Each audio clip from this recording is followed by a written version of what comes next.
Don't go out in the woods tonight, you probably will be thrilled. Don't go out in the woods tonight, you probably will be killed.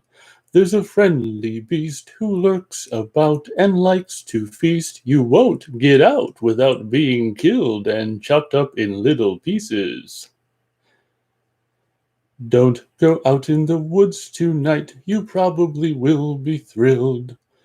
Don't go out in the woods tonight, you probably will be killed. There's a friendly beast who lurks about and likes to feast. You won't get out without being killed and chopped up in little pieces. All right, everyone, since the weather's improving on this, well, in the northern hemisphere, on this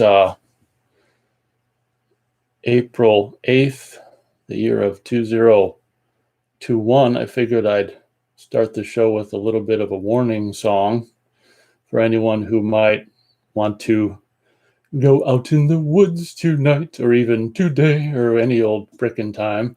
That's a theme song from the motion picture by the name of Don't Go in the Woods. I want to say it's 40 years old this year, Don't Go in the Woods. I discovered Don't Go in the Woods 30 years ago at the tender age of 14 years old, and my life was never the same for the better. Don't Go in the Woods is a movie that's one of those so bad it's good movies, in my opinion, and it's been with me for the majority of my life, the last 30 years, and I'd hate to know where my life would be without, the film Don't Go in the Woods. And it is on Vinegar Syndrome Blu-ray, so I would highly recommend picking it up. You probably want to watch it for free first online before you, because it's not a lot. It's not everyone's cup of tea. Don't Go in the Woods. I'm pretty sure that someone who watches my channel and it shows up in the shows a lot, Summerhill Cinema 700, was interested in it and then watched a trailer or watched some of it or something like that and was like, yeah, this is too goofy for me. So it's for even genre fans, Don't Go in the Woods isn't necessarily going to be a sure thing. And I understand that because it's definitely a bad movie. Mr. Tight White's here. He says, I have not seen it, but it sounds good. Yeah, there's a goofy version of Don't Go in the Woods on YouTube that doesn't have any of the frickin' music at all. And to me, I mean, you got to watch it with the stupid synthesized music. So hopefully there's a version on YouTube or maybe Tubi TV or something like that that has got the music, because that's half the charm of Don't Go in the Woods is the awful synthesized pounding on the keys music. Gary Page is here. Iron Rooster's here. Gary Page this afternoon. I'm on time for a change. Well, yeah, that the time change that we went through in the States probably before you went through a time change. I mean, it's understandable how that got screwed up. In a perfect world, I should have probably made people aware of that when that happened. But I'm glad to see you on time. Iron Rooster says it's got a comedic aspect to it, referring to Don't Go in the Woods. Absolutely. Iron Rooster says, good afternoon. Yeah, I mean, the James Bryan, the director of Don't Go in the Woods, admits that it's made for camp or whatever.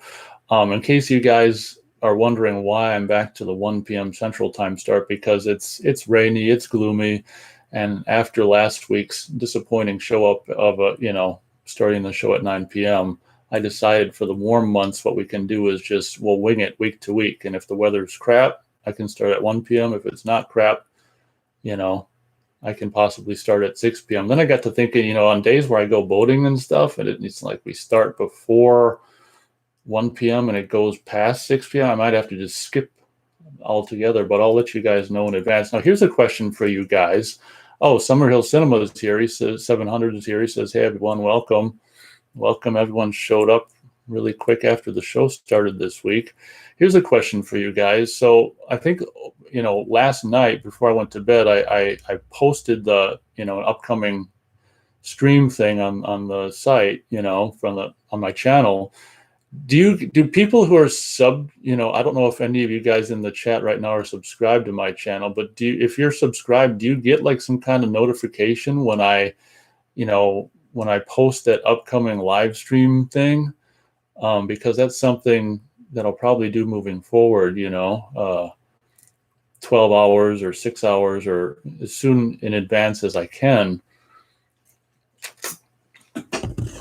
How many of you guys that are here now, like, knew in advance that I was going to start at 1 p.m. because of my, post on the About page and or my scheduling of the stream on the site? Oh, okay, very cool. Summerhill says, I did get a notification yesterday. So basically that's what I can probably do moving forward is I can do because it was like last night, it was more than 12 hours before now where I did I posted the upcoming live stream thing. So I hoped that people that were subscribed would get the notification. That's very cool to know. Thank you. Iron Rooster says, sounds like a good plan. I just look at your info page. Okay, very cool to know someone's looking at that as well. I updated that last night as well.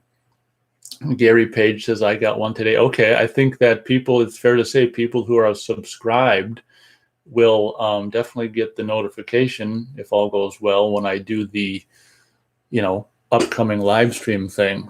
So I'll do that moving forward for the warm months. So you guys know if it's going to be at 1 p.m. or 6 p.m. based on the weather. And you lucky guys in Europe and or UK, it might be a not too nice Thursday next week as well. So I might be showing no promises, but so far, the weather next Thursday looks like it might be another 1 p.m. Central start time. So welcome, everyone. Thank you for the feedback on that little information. This is the first week that I did before I went to bed last night on the YouTube channel here at Huge Movie Fanatics, did the thing where the upcoming stream show thing. So I hope that people that were subscribed would get notifications. It's very cool to know that that's indeed what happens. Mr. Tight White says, what kind of live stream, like a stream yard, or are you talking about this radio thing? I got the notification for this. Yeah, I'm talking about this particular show right now that all four of us are listening to. So for the very first time last night, I did the upcoming live stream thing, where it's basically like you go through the same steps as going live right at the moment, except you click the schedule for later thing and you can pick the date and the time. And apparently it sends subscribers an notification, which is really cool about the upcoming show. So anyway, we've been talking for almost 10 minutes about that. Anyone want to talk movies or anything like this and that? I just saw right before I started the show this little clip from Ghostbusters Afterlife. Mini Stay Puffed. It's on YouTube. I think it was posted yesterday. Mini Stay Puffed marshmallow scene, which was kind of cool and kind of dumb at the same time. It sounds like the music, at least in that little clip for Afterlife, sounds like it's going to be along the lines of I can't remember his name right now, but the guy who did the music for the original movie, which would be really cool because I love that guy so much that I can't remember his name, but I love his Elmer Bernstein, I want to say was his name. I don't think he's with us anymore, but I love his music and his musical contribution to the first Ghostbusters movie. So the clip was both kind of cool and kind of like fan service, not so cool. So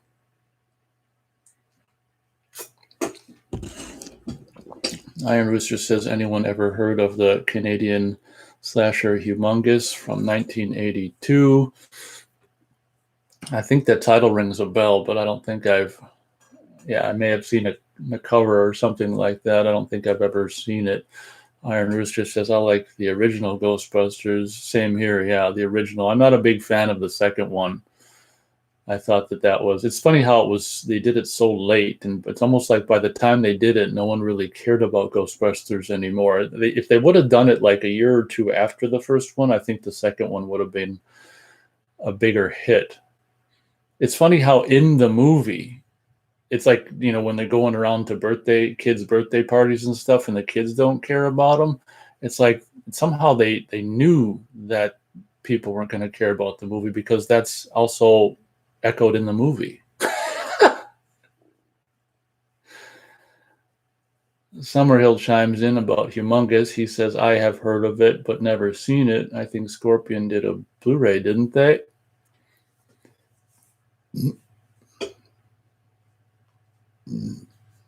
Pardon me. A little bit of water belch going on the show here.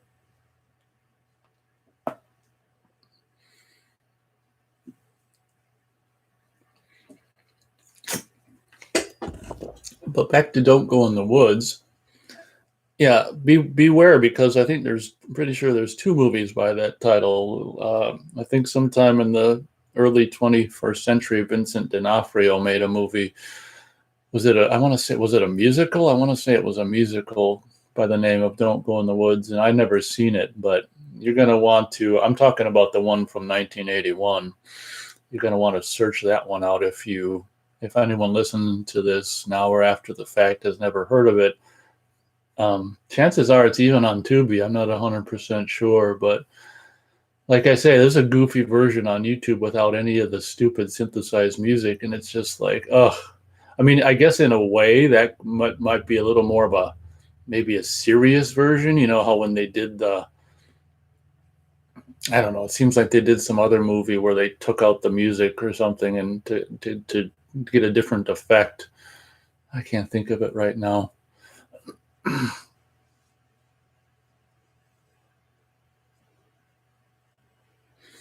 Iron Rooster says, yes, something was wrong with the audio, though. I have the DVD. It's a slasher gem.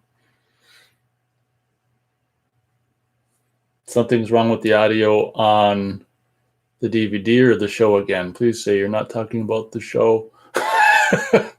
I did a test before the show started, so we should be good.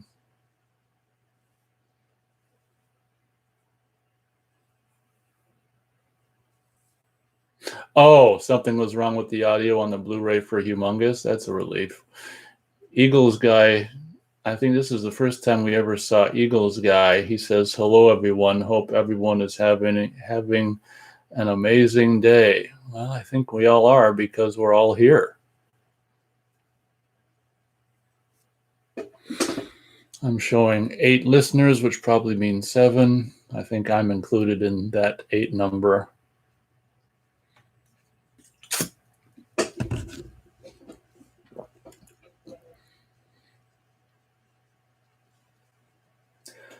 So anyway, I opened the show this week with the song from Don't Go in the Woods, closing credits, that the guy who did the quote-unquote music for the movie, he did the closing song and he sung it as well. His name escapes me right now, but from what I understand, he went on to do music for video games or something like that.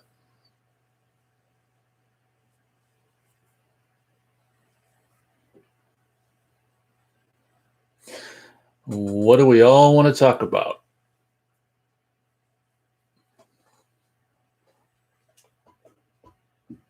Gary Page says, I saw Humongous on tape years ago. Iron Rooster says, I didn't like Don't Go in the Woods the first time I watched it, but it has grown on me over the years. Yeah, I saw it for the first time when I was 14. I'm not sure if you were here when I said that.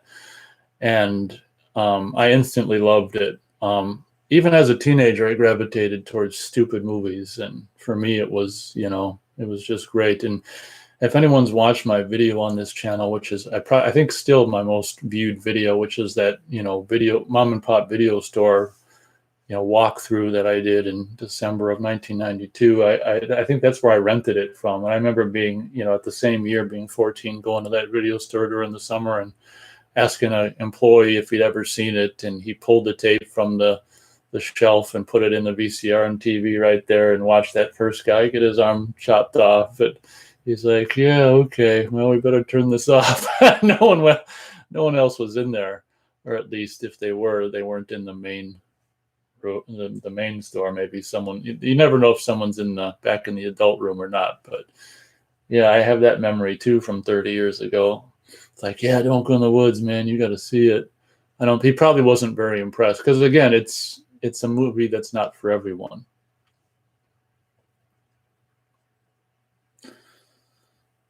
Iron Rooster says I need to add it to my Blu-ray collection. Yeah, the Blu-ray is amazing, and I've reviewed the Blu-ray on this channel as well, and the Blu-ray is just amazing. I hope it's still in print. I think it's still in print.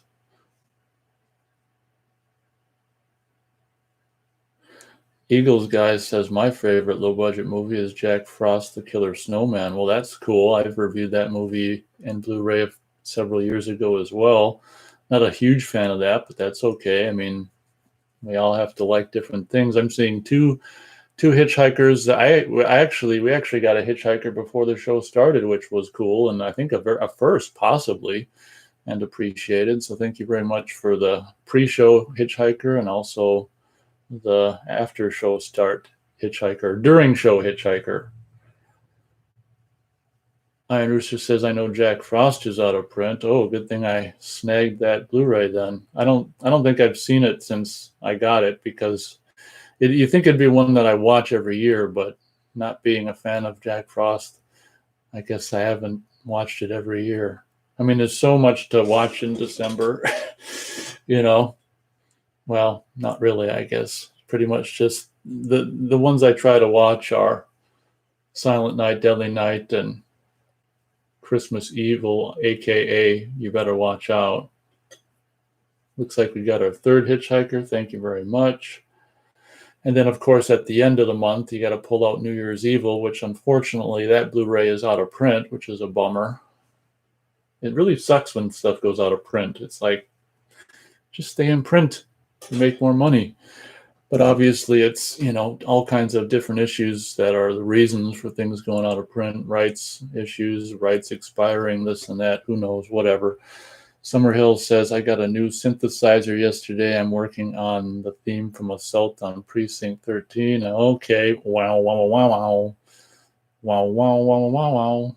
Very cool. A reimagining of the Assault on Precinct 13 music. Gary Page says, Don't Go in the Woods is not that bad. I know a lot of people hate it. Yeah, it is pretty bad, though. It's funny how a lot of people give The Forest such a hard time, and I'd say that's a lot, you know, better as far as, I don't know, acting competency and so many other technical competencies than Don't Go in the Woods. But people don't even like The Forest either.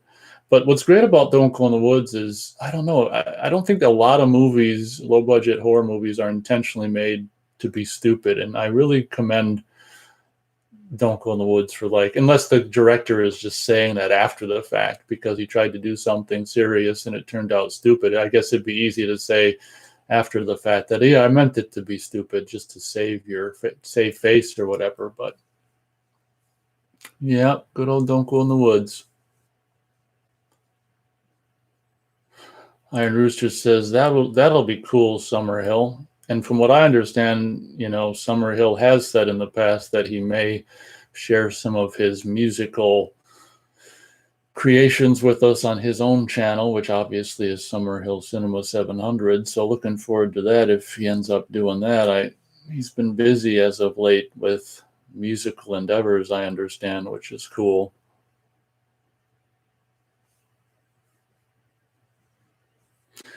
Eagles Guy says nothing can be as bad as the movie Rubber about the killer tire. Yeah, I hear that. I've actually got the DVD probably really cheap years ago and never saw it. I mean, I haven't seen it, so I guess I can't comment on that. But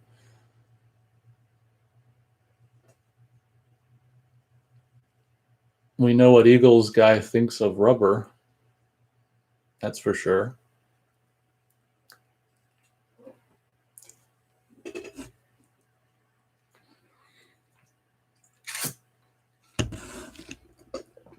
Summerhill says, yeah, what is more annoying is when companies put out limited edition releases of 3,000 or so, then a lot of people aren't able to pick it up. Yep.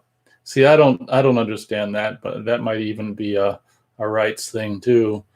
That, okay, you can have the rights, but only for 3,000. It's, you know, if it's not a rights thing like that, it seems to me you'd want to just make enough for everyone to buy it, you're going to make more money. But I don't know what goes on behind the scenes and all that stuff. Iron Rooster says, I watched Rush Week from 1989 this week.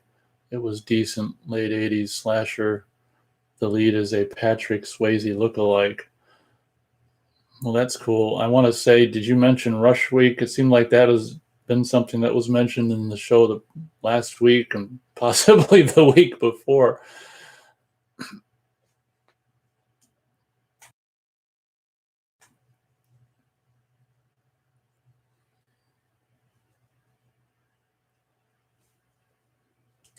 Yeah, since the weather's been getting nicer, I haven't been watching that much, so I don't really have a list this week of things I've been watching. Beth and I watched recently the Black Scorpion because she was on a 50s horror movie kick. And the Black Scorpion was a lot more entertaining to me than Them. I don't think Them has any stop motion, whereas the Beast from 20,000 Fathoms and the Black Scorpion has Ray Harryhausen animation, and I was amazed how much animation is in the Black Scorpion. They do a lot of gimmicks that were done in the old 1933 King Kong, with the rear screen projection of a plate that was shot of two people that's inserted into an animation setup and stuff like that, and all that kind of stuff. But there's a lot of animation in the Black Scorpion. If anyone hasn't seen that, a 50s horror movie from the 50s.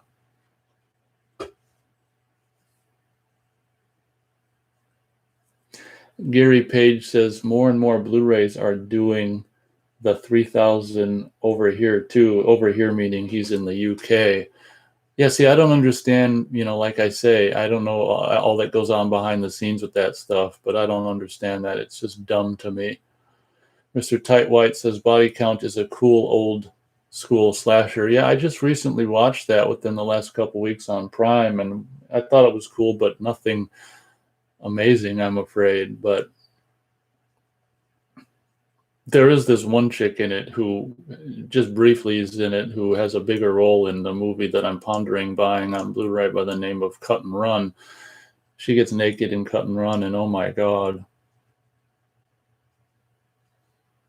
Michael, I can't remember, is the guy, the bald guy, is it Michael Berryman? I want to say the name of the bald guy from Hills Have Eyes is in Cut and Run as well, and also the guy, I can't remember his name, the baddie from Invasion USA. Cut and Run's got a lot going for it, and just the tropical environment. I think I got to order a Cut and Run Blu-ray before it goes out of print. Then I can have that naked chick forever on disc.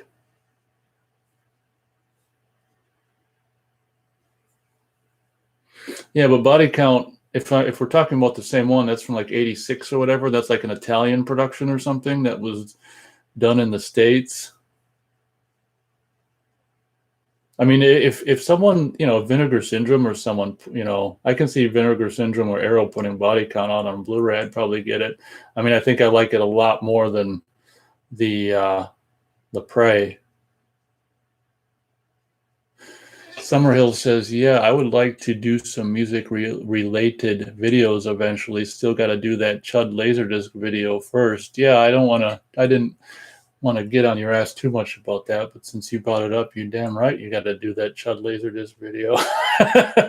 It's been a video weeks in the making. Everyone listening, he's got a Laserdisc of the movie Chud from, I think, off eBay, I would imagine. And I said, oh, I'd love to see that. And he said, which seems like years ago, yeah, I'll do a video on it soon. And still no Chud Laserdisc video, but hey, other things are going on. C-Snaps here says, hey, Nate, hey, guys, welcome. Starting the show earlier this week because it's rainy and drizzly outside where I am, so I figured we'll give you guys in Europe a chance to show up. Welcome.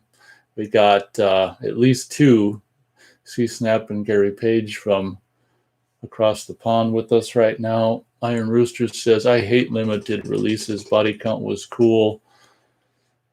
It has an Italian director. Black Scorpion sounds cool. Yeah, Black Scorpion is, was really kind of fun, and I was surprised at how much stop motion was in it. Obviously all of the killer mutant huge scorpions are animated. Oh, okay. Iron Rooster saves me. Richard Lynch is the guy who was also in Cut and Run. He's a baddie in Cut and Run. And then C-Snap also chimes in and says Richard Lynch, and Mr. Tight White says, yup. And then C-Snap says Richard Lynch set himself on fire to protest the Vietnam War. Yeah, that's what I hear. So good for him. Richard Lynch was so great in the 80s and even the 90s, and Puppet Master 3. You think I am afraid of this? Summerhill Cinema says, I've wanted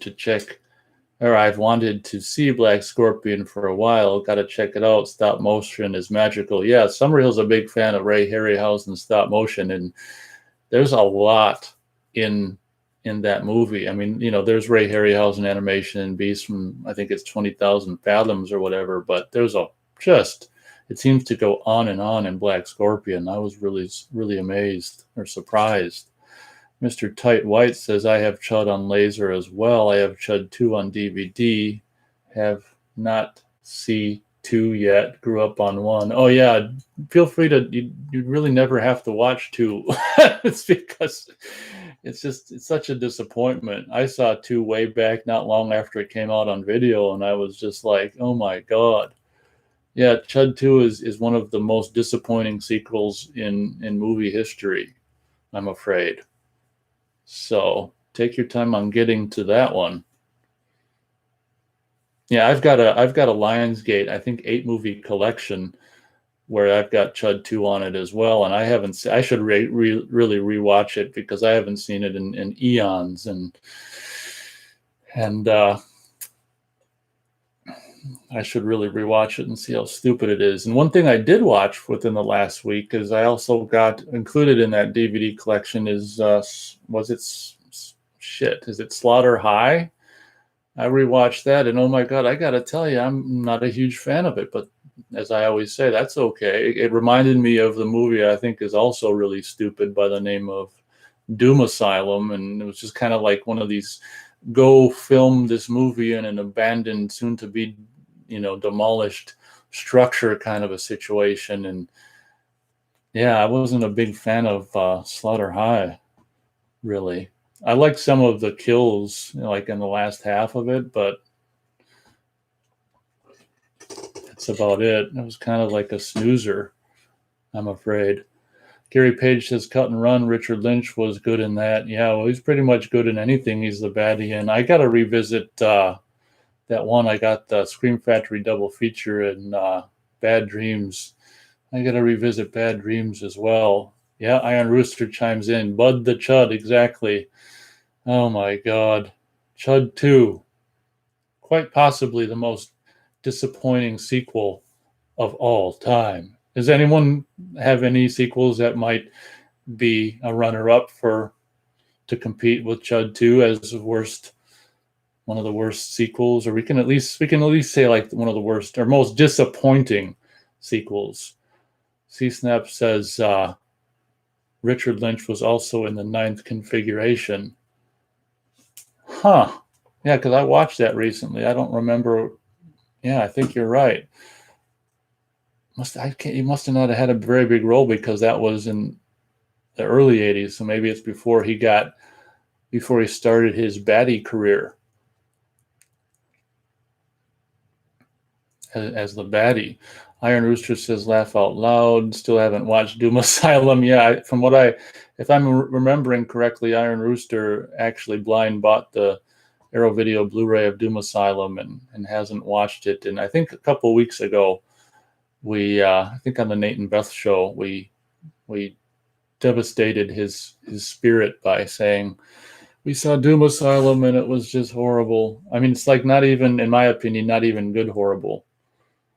And I feel bad saying that because Iron Rooster has a unwatched Arrow Video Blu-ray of it sitting somewhere, but It's just my thought. Doesn't mean you'll feel the same thing about it.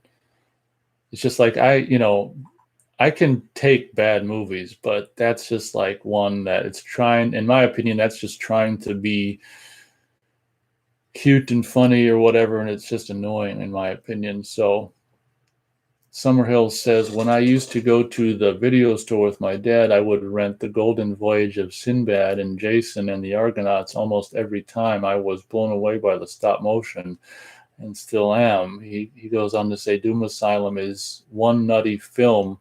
Some good special effects, though. That's one thing I'll give it. I mean, I guess, the makeup for the killer guy and maybe some of the special effects are okay. And I mean, some of the women are, like that brunette in the glasses and the one-piece bathing suit, and then the blonde in the two-piece. I mean, some decent looking women, but even those things aren't enough to ever probably bring me back to ever watch Doom Asylum again, I'm afraid. But it doesn't mean anyone else out there shouldn't enjoy it if they want to.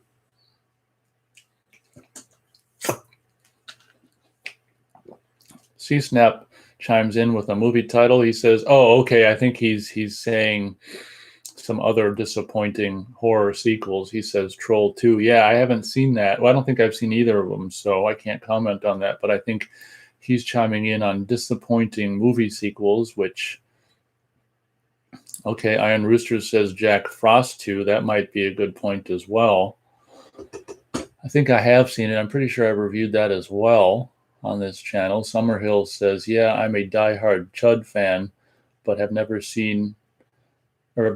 been remotely interested in Chud 2. So I can only assume you've never seen it, which is fine, because it goes a completely different route and is nothing like the fun Chud, the first Chud. C-Snap says, small role as a part of a biker gang. Oh yeah, I remember towards the end of the movie. Okay, I remember now. Yeah, okay, that's towards the end of the movie. Referring to what's his name, Richard Lynch in Ninth Configuration. He says a return to Salem's Lot gotta be the worst. Had a misleading poster with Mr. Barlow on the cover, but he ain't in it. Oh my God. Okay, well, we've got some input from listeners. Troll 2, Jack Frost 2, Return to Salem's Lot as disappointing sequels. Okay. I think the only one I've seen out of the three is Jack Frost 2.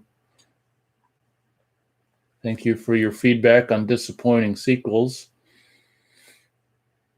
Iron Rooster says, any fans of The Dead Pit from 1989? Yeah, I'm afraid not. If you watch the most famous video on my channel, which is Mom and Pop Video Store, December 18th, 1992, we showcase the Dead Pit VHS, which has the button to press on the cover and the blinking eyes. That's the coolest thing about the movie, in my opinion. And then I actually saw it on Prime Video a few years ago and was excited to finally see it, but it didn't really do a whole hell of a lot for me. I'm not a big fan of movies that take place in, does that movie take place in like a mental asylum, like the whole thing, it seems to me? Yeah, like I'm not a big fan of prison movies or mental asylum movies, and that's why I'm not crazy about Nightmare on Elm Street 3, Just reminds me of all my years spent in the mental institution. Just kidding. But I don't have to have spent any time in a mental institution to not like mental institution movies. I mean, I've never been in jail or prison, and I don't like jail or prison movies. So I'm afraid I'm not a big fan of The Dead Pit. But is anyone else here a fan of The Dead Pit from 1989? Okay, so Mr. Tight White says Troll 2 is amazing. I don't know if he's serious or just joking, but either way, he's entitled to his opinion.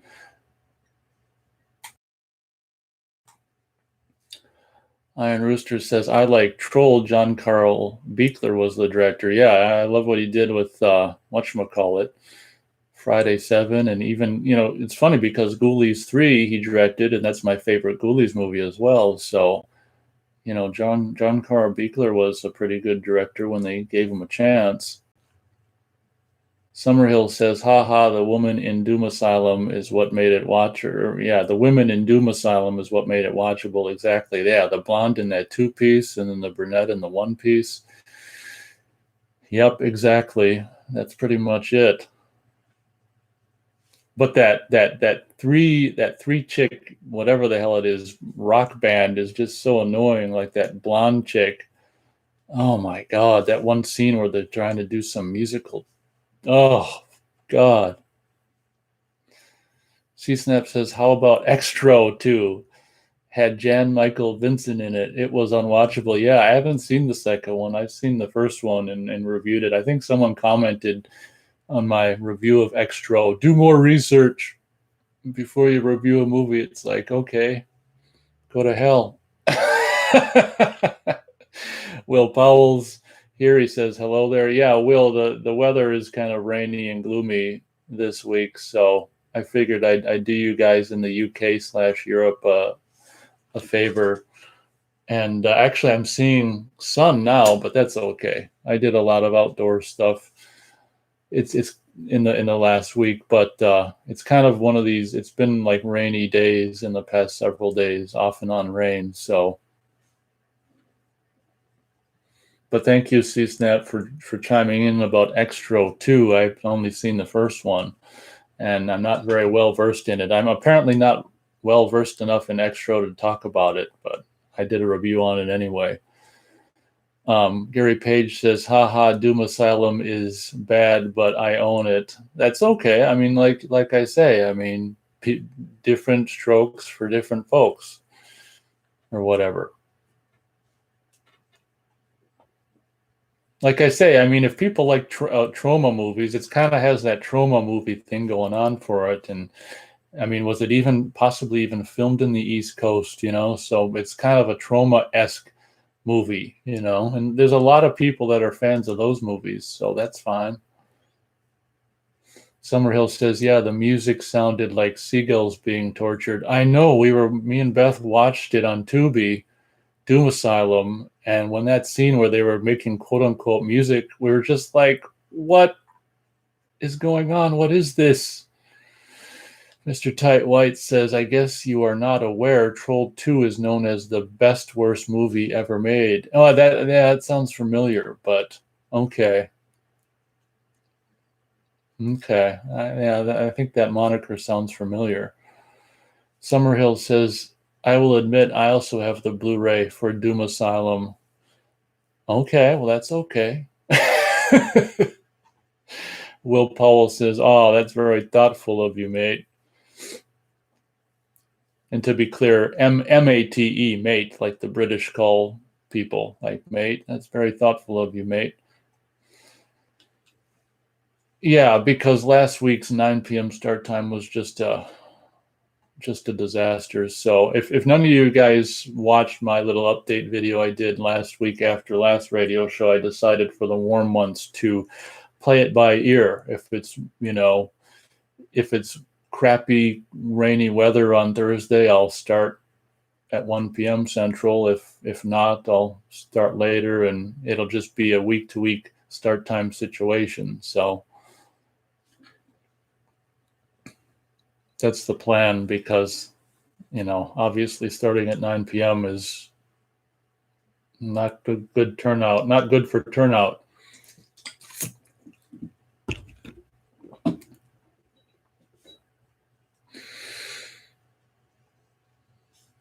Iron Rooster says Doom Asylum has some pretty cool cover artwork. Yeah, I want to say that's, was that newly commissioned for the Blu-ray, or was that the cover art that always existed for its video release? I will agree with that. I almost blind bought it years ago. I'm glad I didn't. C-Snap says Extra 1 is great. I love it. So bad it's good. Harry Bromley Davenport directed all three. There's an interview with him on YouTube, and he's very funny. It admits to how shit the three movies are. That's funny when someone makes three movies and can admit that they're shit.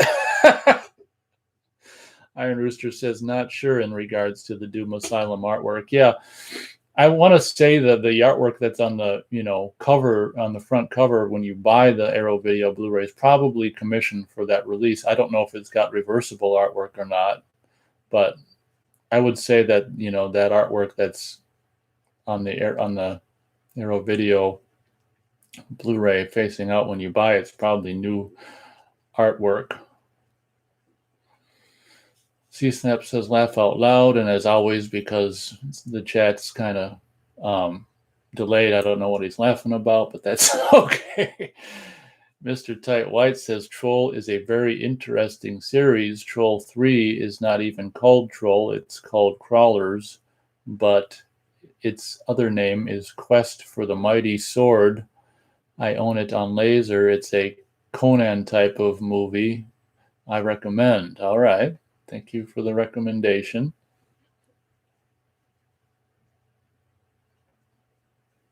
Yeah, the only thing I can remember about Extro is that kind of cool lo-fi version of the Alien he did, where the guy's like on his hands and on legs backwards on all fours, and they put the head on backwards to give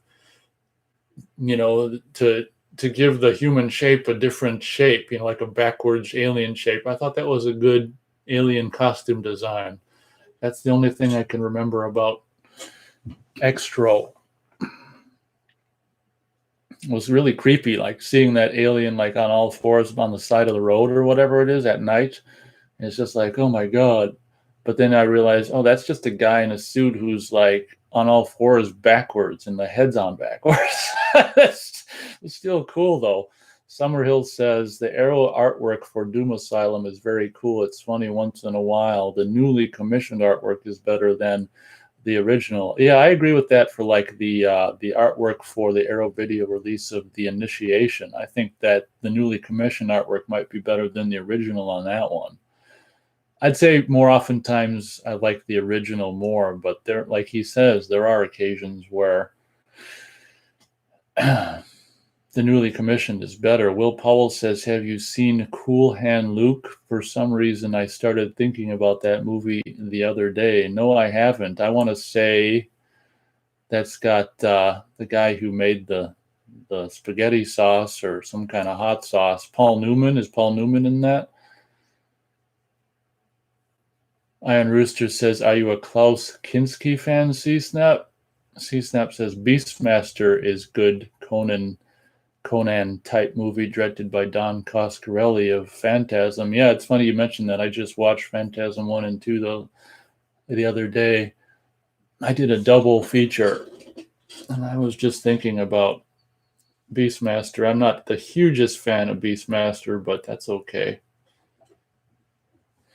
C-Snap says, yes, laugh out loud. I love Kinski movies. Will Powell says, yeah, Paul Newman, indeed. Highly recommend it. Beautiful movie. Okay, thanks for the, whatchamacallit. What's it called? Oh, suggestion. Summerhill says, yeah, I agree. I also preferred the newly commissioned art for the Slayer, but 99% of the time I prefer the original. Yeah, I can see that Slayer situation as well. Technically, I mean, it's more, I don't know how I guess there's just more information on the newly commissioned art of the Slayer and stuff, and more whatever, but I hear you.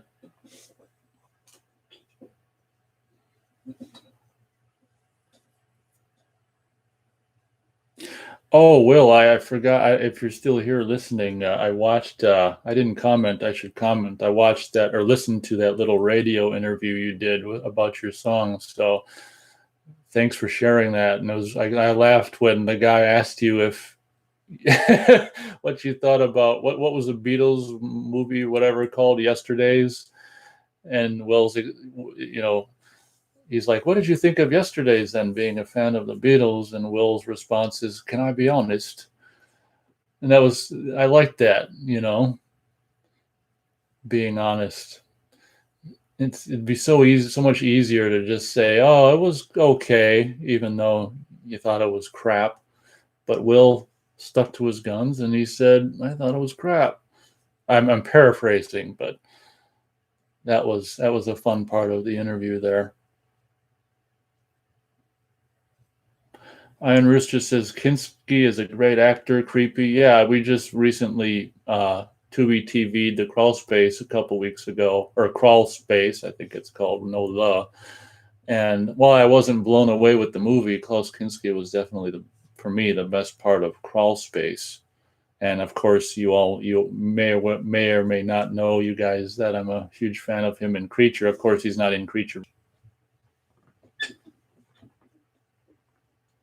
C-Snap says George Kennedy is also in Cool Hand Luke. Kennedy must have been in hundreds of movies, but always been remembered as Joe Petroni of the airport movies. Yep. Kinski, he also says Kinski was great in 79's Nosferatu.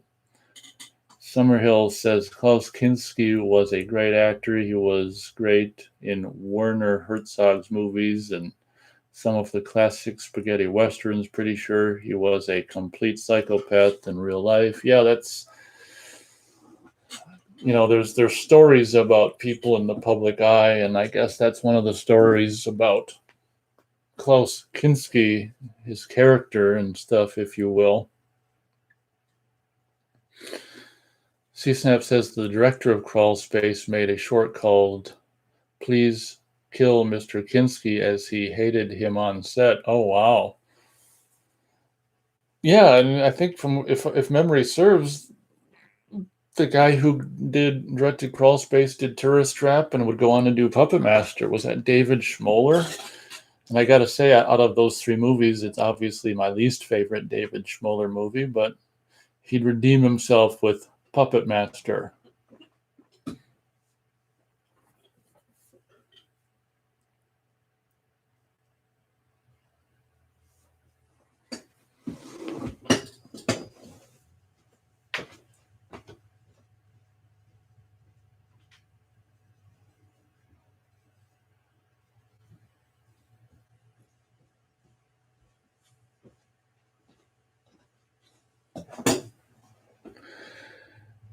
Gary Page says he was okay in Titan Fine / The Creature.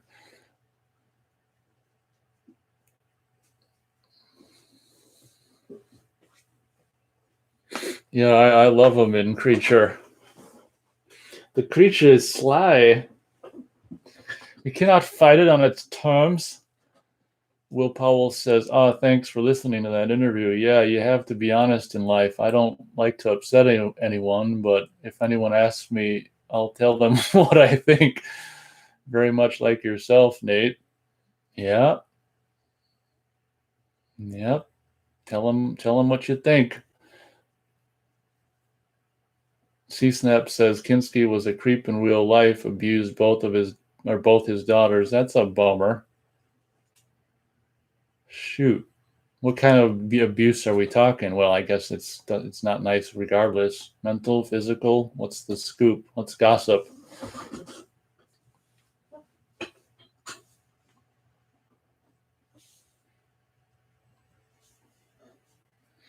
Iron Rooster says, I guess Kinski being crazy for real made him a good actor. Yeah, it's possible. Ugh, C-Snap says he sexually abused his daughters. Ugh. Yeah, I mean, any kind of abuse is no good, but that's probably some of the least good kind of abuse. Bummer. Summerhill says, yeah, on the set of, I can't even pronounce this, Fitzcarraldo, the native people in the film were so upset about his attitude, they asked the director if they could kill him after they were done with the movie. I think he agreed, too. Is that how he died? Just kidding. Gary Page says, didn't know that, I guess, about Kinski's sexual abuse tendencies. Anyone seen or plan to see Godzilla versus Kong? Now playing in the 3 theaters that are open in the world. Gary Page says, I know he was living with the actress out of The Boogeyman. Oh, really? She was shacked up with Susanna Love. Is that her name? Susanna Love. I think so. C-Snap says, yep, his daughter, not Natasha, wrote a book about him. Oh no. Gossip on this week's show.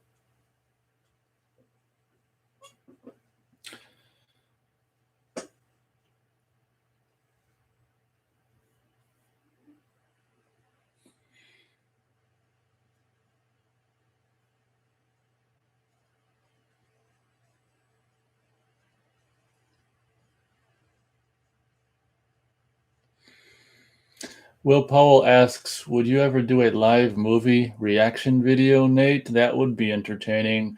Well, it's an interesting question because it just, I pretty much I record me and Beth watching a lot of stuff. It's fun for me to listen to like us watching movies that I really like and stuff. And just by chance, I recorded us watching Doom Asylum and we both watching it for the very first time. So I recorded our audio reaction to Doom Asylum. And I'd be open to sharing it on the channel, but my concern would be copyright because obviously you can hear the movie, you know. So I'd thought about that, not necessarily doing a live stream. Well, I actually thought about that too, live streaming me and Beth watching movies. But then the problem is you got that copyright situation, which, I mean, I guess you could do it with public domain movies, I guess. But, that's a good question. It's something I thought about because I've got, recordings of me and Beth watching movies. Like last spring, I showed her, what's it called? Student Bodies, and her reaction to that movie was pretty entertaining. And, she enjoyed it and stuff, laughed at it and stuff. So, I've got recordings of us watching movies, but like I say, the copyright thing is the only issue.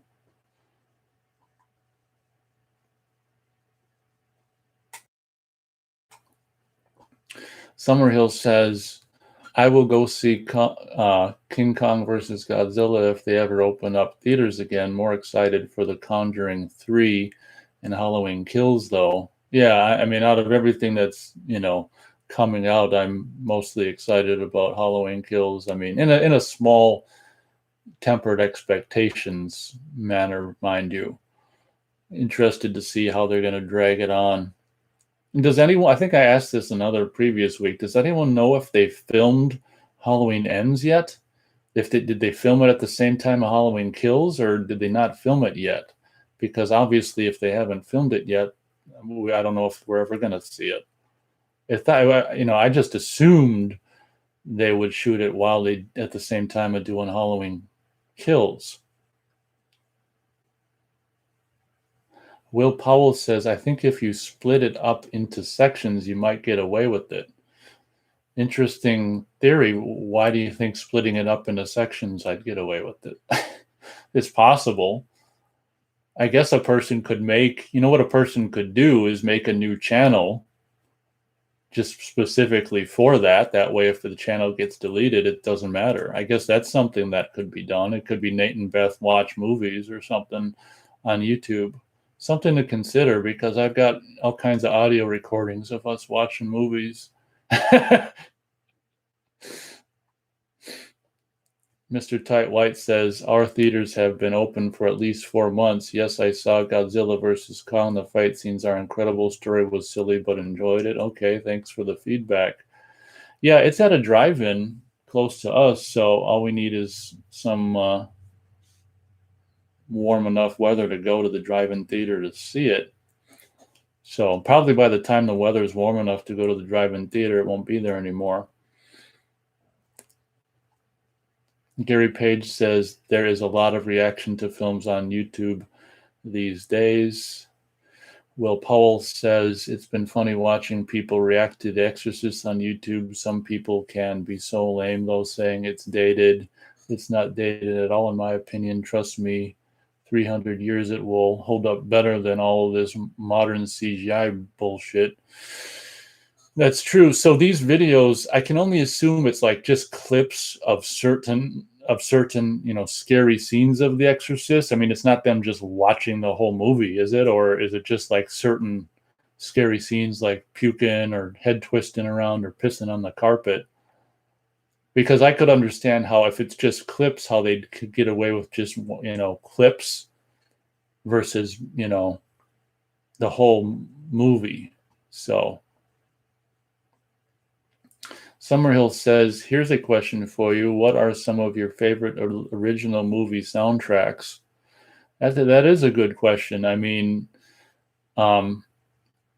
since it's the 30th anniversary this summer of The Rocketeer, that I've been thinking about that movie a little bit recently, and I gotta say, James Horner's score for The Rocketeer is amazing. James Horner was great back in the day. That one, that's one of those on the spot questions. It's hard to necessarily think of everything all at once, but I love a lot of what Jerry Goldsmith did, like the First Blood soundtrack, and I guess the first 3 Rambo scores and stuff. And yeah, that's one of those questions that I need some time to think. It's a good question, though. Thanks for asking. Those are some that I can think of. Yeah, I mean, there's just so many that it's hard to. Shucks, I feel bad when I can't think good enough on the spot, Oh, obviously. I mean, I don't know, how much it really classifies as quote unquote music, but what Harry Manfredini did in the Friday the 13th, films, the first 6 Friday movies is, I mean, I guess it's technically music, but a lot of it is just more like, atmospheric musical sounds necessarily, like just the, whatever, just to accompany, music instrumentation to accompany the image, not to say that there aren't themes and stuff that he came up with, but I'd say, what Harry Manfredini did for the first 6 Friday movies is pretty near and dear to my heart. I'm so behind chat now. But I guess that's my spur of the moment answer. I'm sure there's just beyond plethora of others that I'm forgetting about. So Gary Page says, yeah, it's just clips of people reacting. I'd still be chicken shit to do that on this main channel, though. It might be worthwhile for me to set up a channel just devoted to, us, audio of us watching movies, just so I wouldn't be worried about the channel being deleted. That might be something I can do in the future. But pretty much for the most part, I mean, anything Jerry Goldsmith did in the good old days, I mean, you gotta love. I mean, there's just so much great music. And one of the last scores that I really, really loved, and it's for a movie I never even talked about on this channel or reviewed yet, is the score. I was really blown away by the score for Sky Captain and the World of Tomorrow. Whoever did the music for that, it was just like, oh my God, I hadn't heard a score that good in such a long time. Granted, I don't see a lot of movies, but that's like one of the last scores that I can remember really just being like, oh my God, this reminds me of, the late 80s, early 90s when film scores were amazing. Because in my opinion, one of the other things that went downhill about movies is just the scores just became so not so much music, but just music-ish kind of stuff. I'm way behind chat now. Iron Rooster says Friday the 13th Part 6 has a cool soundtrack. Well, I love, what Harry did for the first 6 movies, but yeah, 6 is good as well. Iron Rooster says even Berserker from 87 has some cool songs. Well, I think Summerhill, I don't know if that's another question. Was Summerhill, was he talking about songs from movies or movie scores? Because I guess when you talk about movie soundtrack, you can be talking about the score or songs in the movie. I of course was talking about score. Yeah, I'm a cool dude, or however that song goes from Berserker. Austin Wilcott's here. He says, hey there. Of course, I'm behind in chat. Will Powell says, yeah, it's clips, but still following the main points of the story. I'd be more interested if I started a channel for, Nate and Beth watch movies, I'd probably just put, us watching a movie from beginning to end more than clips, because I think if anyone out there is, interested in listening to us watch a whole movie, that'd be more entertaining. And a lot of you guys listen to stuff in the car while you're driving around, so that'd be fun. Only problem is, if, well, I guess I could make the channel, okay, even if I had to do it in parts on that newer channel, it'd be better than nothing. Summerhill says, you are right, Will. The Exorcist has not dated. It's a masterpiece. Modern audiences may not enjoy it, because instead of relying on jump scares every 3 seconds, it actually has a story. It's such a bummer what the continued decline of, movies has done to, the youth now, and how they're just so, inevitably they're just used to what's current and going on now. And it's just like, because of what's current and going on now is so much different than the decent stuff of the past, they can't be open to the decent stuff of the past. That's obviously, this doesn't speak for to all youth, but I'd say the majority. It's just like, there's no CG in The Exorcist, so why would I watch it? That's a good point, Summerhill. Austin says, finally watched Witchboard 2. It was okay. The transfer was pretty good, but kind of soft. But I blame that on the original production. It was a very low budget movie. Sound was good too. Okay, thanks for the Blu-ray review of Witchboard 2. Austin says, I ordered Apocalypse Now Final Cut 4K Blu-ray. Haven't got it yet, though, so I can only assume you're a 4K enthusiast then. You've got a 4K TV and a player. Get out of here. Just kidding.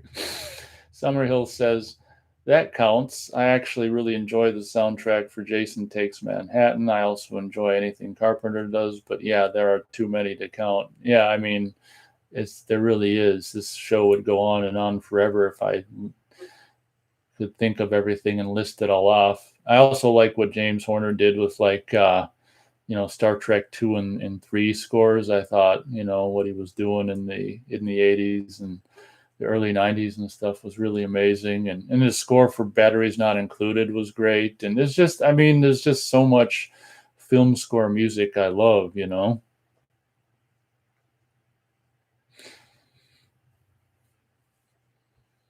Austin says, where am I? Austin says, I also ordered Forbidden World Steelbook. Okay, cool. Yeah, that's one I should kind of have, because that chick in that movie, oh my God. I mean, I guess there's two naked chicks in the movie, but I'm partial to the brunette one. Oh my God. Duckman 1979 is with us. He says, hey Nate, what's your thoughts on Mommy Dearest getting a 40th anniversary print restoration on Blu-ray finally? I'm afraid my thoughts aren't very thoughtful, because I don't think I've ever seen that movie. So I don't really know anything about the movie or anything, but obviously a 40-year-old movie getting a new, I can only assume it's a horror movie. I think it's a horror movie. Getting a 40 years after it came out, getting a new scan and or restoration on Blu-ray is a good thing for fans of that movie. I'm afraid I'm not familiar with the movie. Yeah, Austin says, bigger turnout today. That's because I'm doing this at the correct time, early afternoon in Central, or not Central America, but in the Midwest in America, versus starting at 9 p.m. So that's a mistake. I'm a quick learner. That's a mistake I'm done making. Even if there is a really nice day and I do a show later, it might start at 6 versus 9 p.m. That was a disaster. C-Snap says, Jerry Goldsmith was great. The score for the old folks segment in the Twilight Zone movie was actually composed to be Norman Bates' theme for Psycho 2. Oh, that's interesting. Austin says, I'm guessing Galaxy of Terror Steelbook is out of print.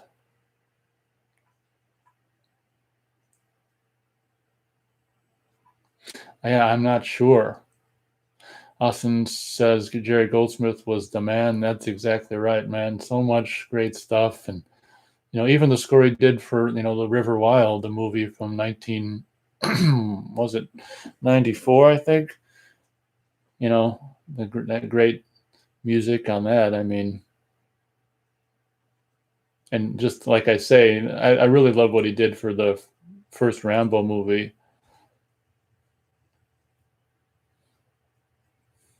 Iron Rooster says practical effects, and then he's got some Arrow thing CGI. I can only assume he likes practical effects over CGI. Austin says, no, I'm not a 4K enthusiast, and I don't have a 4K player just yet. I'm neutral about the 4K format. It's just there. Okay, you can stay. Austin says Apocalypse Now has the Blu-rays included. Oh, okay. So the 4K release is probably going to have the normal Blu-rays included in the release as well. Austin says, I am an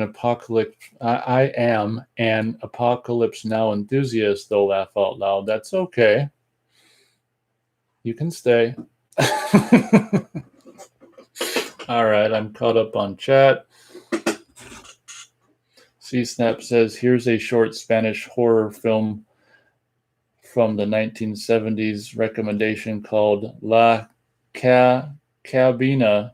It's about a killer telephone box. It's well worth a watch. Very creepy. Huh. So how do you watch it? On YouTube? When you say short, like how long is what's the length of it? Thanks for the suggestion for the killer telephone box. Austin says the normal Blu-rays in the Apocalypse Now set are the same 4K transfers, so they're new as well. Okay, well that's cool. I like it when they do that. If they do a new 4K scan and include a Blu-ray, normal Blu-ray in there, to have that same scan be on the normal Blu-ray, that only makes sense. C-Snap says half hour on YouTube. Yes, okay. Something for us to take a look at. The killer telephone box. C-Snap says, no talking in it either. Very effective little short. Yeah, you'd be surprised how you really don't need talking, especially in shorts, I mean, movies started, after all, with silent movies, and it always made me laugh when, even if you had a silent movie that did all kinds of dialogue in it, and you got to cut to all them title cards and stuff, it's just like, God. You were even blabbing in movies when they were silent. But it's really cool when a movie can just not have any dialogue, or particularly a short, and just or little to no dialogue, and just do the story, have the story unfold visually. I think that's really cool when that happens. It's kind of like the first 15 minutes or so of 2001: A Space Odyssey. There's not a word in it, and there's probably not a lot of dialogue in the whole movie, come to think about it. Austin says all three versions of Apocalypse Now have been newly remastered in 4K. Tremors looks great in 4K. Holy shit! Yeah, I can only assume you're referring to the new Arrow video release. Austin says, I do have a 4K TV and a 4K HDMI setups. I just need a new player now. Okay. Summerhill says a great example of that would be the original Nosferatu from 1922, all visuals. Yeah.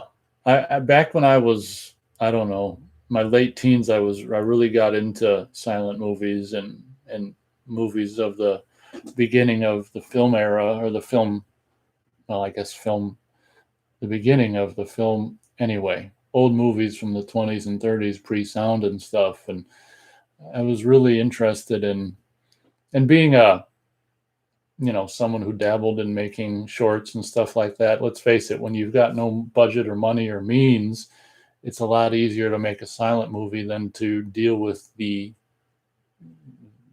headache and of dealing with sound. So for someone who was, dabbling in making movies slash videos themselves, I pretty much made silent stuff where I just put music over it, shot stuff and put music over it. So that's another thing, like black and white. It's just so many things in movies that existed for such a long time, like black and white. Although silent didn't exist for as long as black and white. But then when sound comes along and color comes along, all of a sudden, for the most part, they're done making silent and or black and white movies, and it's just like I still think there's, silent and black and white is still a perfectly wonderful medium, and it's just a bummer when technology improves that just leaves certain things behind like that can be very artful in their own right, like silent movies and stuff. Austin says yes, the new Tremors Arrow release. Yeah, I'm kind of interested in that, but God, it seems like it's really expensive. Duckman 1979 says some 4K release are simply awesome. Mad Max, Apocalypse Now, Dawn of the Dead, Blade Runner, The Shining, some classic films look insanely good. Some newer films are so-so. Iron Rooster says watched Cutting Class from 1989 recently. I think it may be Brad Pitt's first movie. He looks the same 30 years later. Is he a vampire? Laugh out loud. Anyone heard of the movie? I think I did, because isn't that a recent Blu-ray release or something? I think when that release was announced, I saw a blurb about it, but I don't care enough to see the movie. C-Snap says, C-Snap says, think there's a new Tremors being made with Kevin Bacon. I don't know. I can't see that happening, but that'd be funny. It'd be really cool if, the guy, I don't know if the guy who did the original is still alive, but, it'd be really cool if the guy who made the original could come back to the franchise and bring back, Kevin Bacon. Is Fred Ward still alive? That'd be so cool to reunite them for, an actual sequel. That, they could do the thing where they do the sequel to the original, like the big trend is now, just ignore anything that came after the first movie.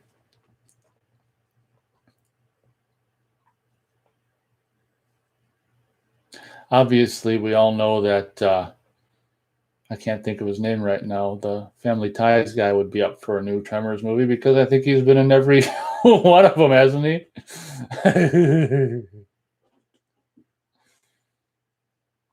Gary Page says, I bought the Arrow Tremors Blu-ray and it looks great. Yeah, it probably does. I mean, that the Universal version we got in North America was all DNR'd and crap. Iron Rooster says, love the first Tremors. Yeah, I watched it recently, not long ago, or rewatched it, and it really holds up well. It's fun.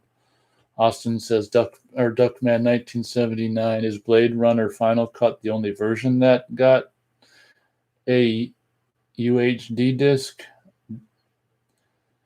Duckman says, all the Blue Underground Ultra HD release are flawless. Yeah, I'm too cheap to buy any, though. I really should get Zombie, because I don't have Zombie on any Blu-ray, but I'm just too cheap to get it. Austin says, I paid $30 for my Tremors set. Well, that's cool. Austin says, I have the Blade Runner 5-disc Blu-ray set. Kevin Bacon has no career now. He probably needs another Tremors. Exactly. That they should do that. Go ahead, do another Tremors, but you can just have it be a sequel to the first movie. Duckman says, at Austin, I'll check. I totally forgot. I think it's theatrical cut, though. Well, I would think the 4K version, if there's only one 4K version of Blade Runner, it's going to be the final cut, I would imagine. Austin says Michael Gross. Oh, okay, he's the name. Yeah, you can be sure that wouldn't it be funny if they got because from what I understand, Michael Gross is in every single Tremors movie. Wouldn't it be funny if they got Kevin Bacon and Fred Ward to be in a Tremors movie and Michael Gross decided to stop doing them? It's like, oh my God, that'd be ironic. We're all set to do the reunion. Oh, Michael Gross doesn't want anything to do with it. He's retired. Oh, what a bummer. C-Snap says, yeah, it was made already. Let's see. Yeah, it was made already in 2018. Kevin Bacon and Fred Ward. Check it out on IMDb. Oh my God, they made it like 3 years ago. Tremors. Is there a title for it, or they just call it Tremors 10?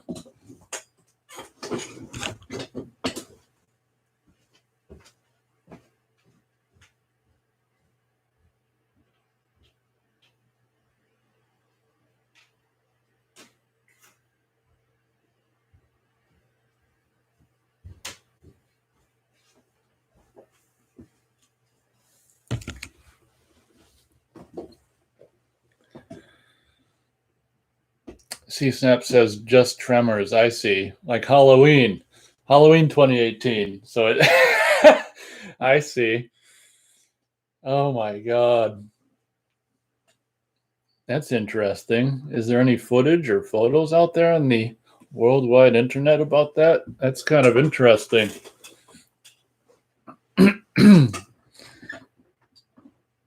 Well, that's really cool that like Fred Ward's in it too. I'd be interested in seeing how that turns out.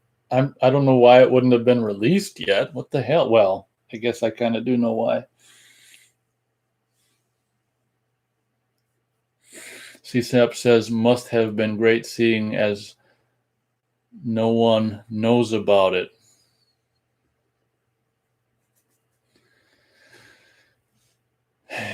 Yeah, I'm interested in seeing, a trailer or even just photos from that. That's interesting.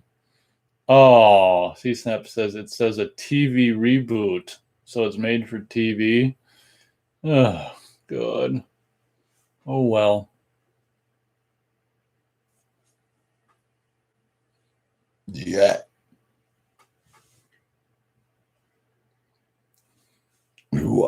Duckman says the Tremors TV series was actually very good. Nobody watched it though. Isn't it funny? Probably better than the movie, like all of the endless sequels. I don't doubt it. Sometimes, TV is better than movies.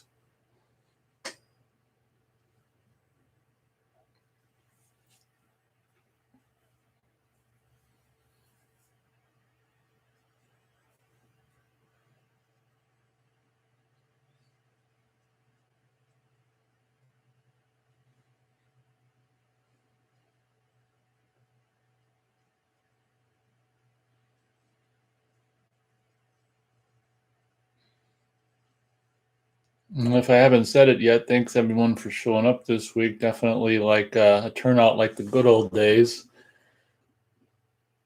Close to 10 at one point. And we got probably 7 in here listening now, so I think 1 p.m. in the afternoon is definitely the time to start. As I said, for the warm months, we'll just, keep it Thursdays. And if it's, crummy weather, I can start at 1 p.m. If it's not, maybe start at 6 p.m. If it's an amazing day where I'm busy all day, then guess I'll skip a week. I'll try to let you guys know in advance, though, like I did this week.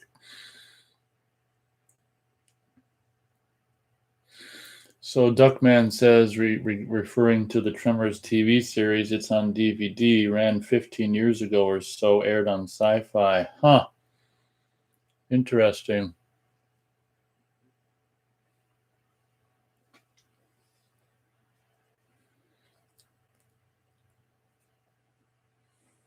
Interesting how it says 9 people, but chat's really slowed down.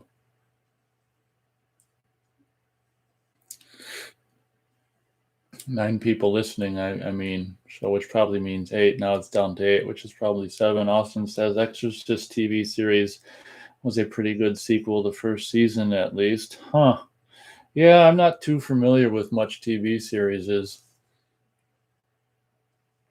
Just, I guess, mainly because it's just so time consuming to watch, you know. I did think it was cool how they, turned Evil Dead into that series. I got all 3 seasons. I only watched the first one, and it was definitely cool to see Bruce Campbell back as Ash. I mean, I never thought it would ever happen again. So, I mean, let's face it. I mean, 3 series of a TV show that is made for some like cable TV thing, TV whatever cable company where you can show gore. I mean, that's like the best case scenario. That's way better than just like Evil Dead 4, which would only be like 90 minutes. And we're talking hours and hours and hours of, Ash versus the Evil Dead, footage. So I think what we got with the TV series was better than simply getting an Evil Dead 4. And I'm glad that there was all kinds of whatever plans after they did that remake or slash reboot of Evil Dead to do like more of those movies. And I don't know, for whatever reason, that fizzled away, which I'm glad about. Well, I didn't absolutely hate the reboot. I'm just glad that there's no more rebooted, non, because I mean, it's like doing anything Evil Dead without Bruce Campbell. It's just, to me, it's pointless. It's like Freddy without Robert Englund. So I'm glad they ditched that and did the 3 seasons of Ash versus Evil Dead. Austin says, do you have the Film Mix Boogeyman DVD compilation? No, I don't. What the hell is that?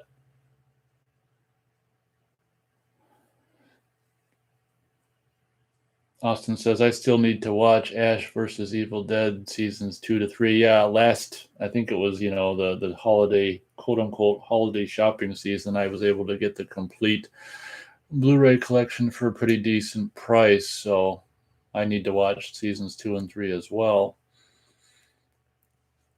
Austin says the first season of Ash versus Evil Dead was technically Evil Dead 4, in my opinion. Well, that's one way you can look at it. Yeah, super long version of Evil Dead 4. But how cool was it that Sam Raimi directed the first episode? It was just such a thrill because it just felt so much. To me, it felt like the first episode of season 1 felt like it was more closely resembled the feeling of the first movie. It was really cool. Does anyone know if, I can only assume Sam Raimi directs, like, hopefully the first episode of seasons 2 and 3, and maybe the last episode of 3 or something like that. Hopefully he directs more of the episodes, or directed. It's past tense. Duckman says TV adaptations can be a mixed bag, but there's actually really good ones. Training Day was actually better than the film, but it was on CBS. Plus, the star died after they finished season 1.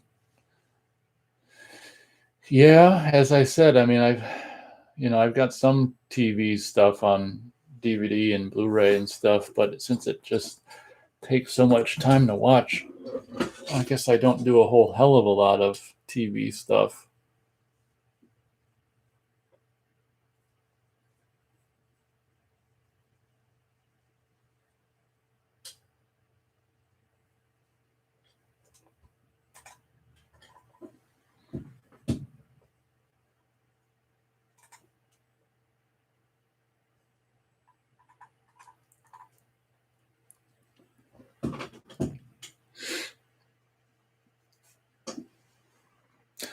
Austin says Boogeyman showed just clips of Hellraiser, Nightmare on Elm Street, and other films.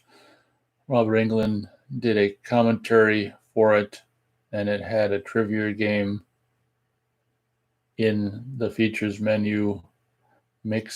Flix Mix Company isn't around anymore. Okay, I don't understand what the hell, whatever you're talking about is. So it just showed clips of horror movies, and Robert Englund did a commentary, and it had a trivia game. I can see why the company isn't around anymore. Summerhill says, got to run. Great show. Have a nice week, everyone. All right. Thanks for stopping by, Summerhill. Pretty quick after the show started, so thank you very much. C-Step says, got to go, Nate. Thanks for the show. See you guys next week. Joe, he's giving us a piece and sunglasses wearing face and a shamrock because he's in Ireland or whatever. Austin says, there was supposed to be more volumes of Boogeymen, but the company went bankrupt, and that's all she wrote. Oh, okay. Back when you said Boogeymen, I read Boogeyman. So I was thinking it was some, really cool compilation of the Boogeyman films. Because I read Boogeyman, and you said Boogeymen. I see. Austin says, just look it up on internet. I see a fourth hitchhiker. Thank you very much. Yeah, I read Boogeyman because when I see the word boogie, my brain just completes it as M-A-N, as in the movie, The Boogeyman.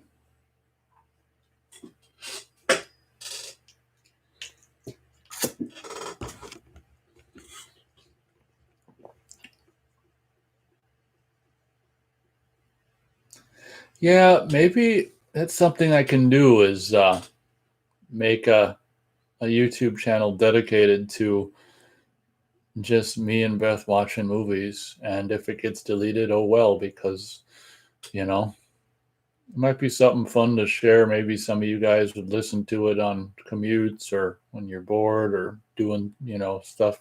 Just have something in the background. Might be something to try. I'm too chicken shit to put any of that audio on this channel. Austin says, how does the Phantasm Laserdisc compare to the Blu-rays in terms of audio/video? Well, I mean, obviously it's if you're talking the first couple movies, it scans from the 80s. I mean, it's not gonna measure up. To be honest, I mean, I haven't even seen the 80s scans of the first couple movies in a long time, not since the DVDs and stuff came out. But one thing I think I can remember is, like when the guy gets killed in the first Phantasm movie by the sphere, like in the 80s transfer, you don't think you can see the urine drain out in between his legs, which is something maybe it's better to not see. But I don't think that was really visible very well until the 95 signature series Laserdisc, which was the first time that Phantasm got a new scan after the 80s. But I mean, obviously the Blu-rays are gonna look better, but the fun thing about the quote unquote full frame scans of the 80s and stuff is a lot of times if a movie was 185, you're when you see the full frame version, you're seeing more on the top and bottom than was intended to see. There are some instances where you'll have a 185 movie that's panned and scanned, but a lot of times it's just open matte. And I can remember in Phantasm seeing things like there's a shot at the bar where I think Jodie at night takes that blonde woman, the lady in lavender, out, so out of the frame left or whatever. And then on the full frame version, you can see like the tavern sign, which you can't see on the widescreen version because there's a cut or something. It seems to me like you can see the sign, you can see the cut, because they do a cut when Jodie and the lady exit the frame. So when Mike enters, to make it quicker, where Mike enters the frame right or whatever. So the thing that's most memorable to me about the old open matte scans of the 80s is just being able to see stuff on the top and bottom that you're not necessarily supposed to be able to see.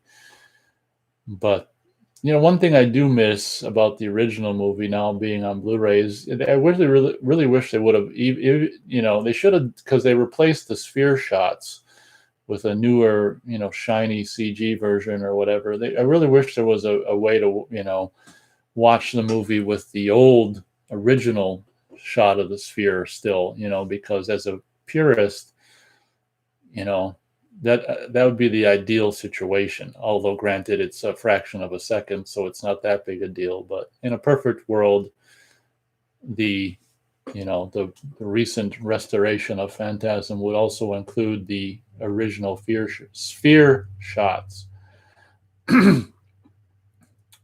But I only have the Blu-rays of the first two Phantasm movies, and I got the DVD of Anchor Bay DVD of 3 and just MGM DVD of 4. I guess I got the Blu-ray of Ravager, but we're not really, you can't really compare. That's not on Laserdisc, so I guess those are my thoughts. If that helps anything, I think I kind of got off onto a sidetrack, but I haven't seen the original 80s scans of the first two Phantasm movies in a long time, so that's all I can remember, though, is just the open mat aspect of it and seeing things on the top and bottom that maybe we're not supposed to see. Duckman says 12 Monkeys is the absolute best TV series adapted from a film. It adds so much more value to the film. In many ways, 12 Monkeys TV series is actually better than Back to the Future. Yeah, see, I don't doubt that. It's cool when a TV series that has more running time, they can expand a movie universe and much more because they've got so much more time. That's often the case. So that's true. A lot of times the TV series can open up a movie and make it actually better than the movie it's based off of. So that's true. Austin says, do you think Phantasm 3 is underrated? Possibly. I just watched 1 and 2 the other night, and I'll probably do 3 here soon again. And I don't think 3 is as bad as people like to think it is. It's I don't know. I guess I haven't seen it for a while, but from what I can remember about it, the last time I saw it, I remember being surprised, like, oh, that's cool, and that's cool. So I think, if I had to say yes, or I mean, if I had answer yes or no, I'd say probably. I think a lot of people generally think of the Phantasm movies as the first two being the good ones, and maybe 3 and 4 not so much. I kind of include the first 3 as being the good ones, and then 4 and 5 not so much. With 4 having elements that, of course, are interesting. And if anyone watched, I think it was my Laserdisc showcasing of the third one. I think I mentioned about, just would have been cool if they could have put the cool aspects of Phantasm 4 in Phantasm 3, and then had it just be 3 movies. Austin says, do you think the newer Phantasm Blu-rays are too digitized or use too much digital noise reduction, taking away some of the filmic look or of the films, or did they do a great job? I think the first one looks pretty good, personally. Like I say, my only gripe with the release of the first one is not having a way to, or any way of seeing the original fear. Why do I say fear? Because, okay, sphere shots, that's my only gripe with the Blu-ray of the first Phantasm movie. And I think 2 looks fine on the Shout Factory Blu-ray that I've got. But I've only got those 2, the stupid Welgo USA version of the first movie and Shout Factory release of the second one.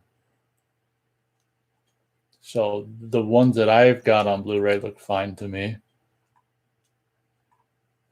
Duckman says Phantasm 1 to 3 on Laserdisc are a step above VHS, but nothing mind-blowing except the Phantasm limited edition Laserdisc looks really awesome, better than the DVD, in my opinion. Yeah, I haven't watched that for years either, obviously, ever since the DVD came out. But this week I did a video showcasing that. I've got the signature series limited edition that I did a video. That video will probably go up next week on Tuesday or something. But that was a great release when it came out. It was just like, oh my God, new scan on Phantasm in 1995, and new stereo surround sound, and original audio included. with commentary features. That was a great release back in the day. So stay tuned next week or stop on by next week to see my showcasing of the Phantasm signature, I don't know what they call it, signature series limited edition Laserdisc release that includes a 24-karat CD of the soundtrack and signed by Don Coscarelli and Angus Scrimm. Austin says the older Friday the 13th Blu-rays are open matte widescreen. The Shout Factory set cropped them to 185, although that's how they were in the theater apparently. Gary Page says, I like Phantasm 1 through 3. Parts of 4 are interesting. Yeah, 5 is a CGI showcase.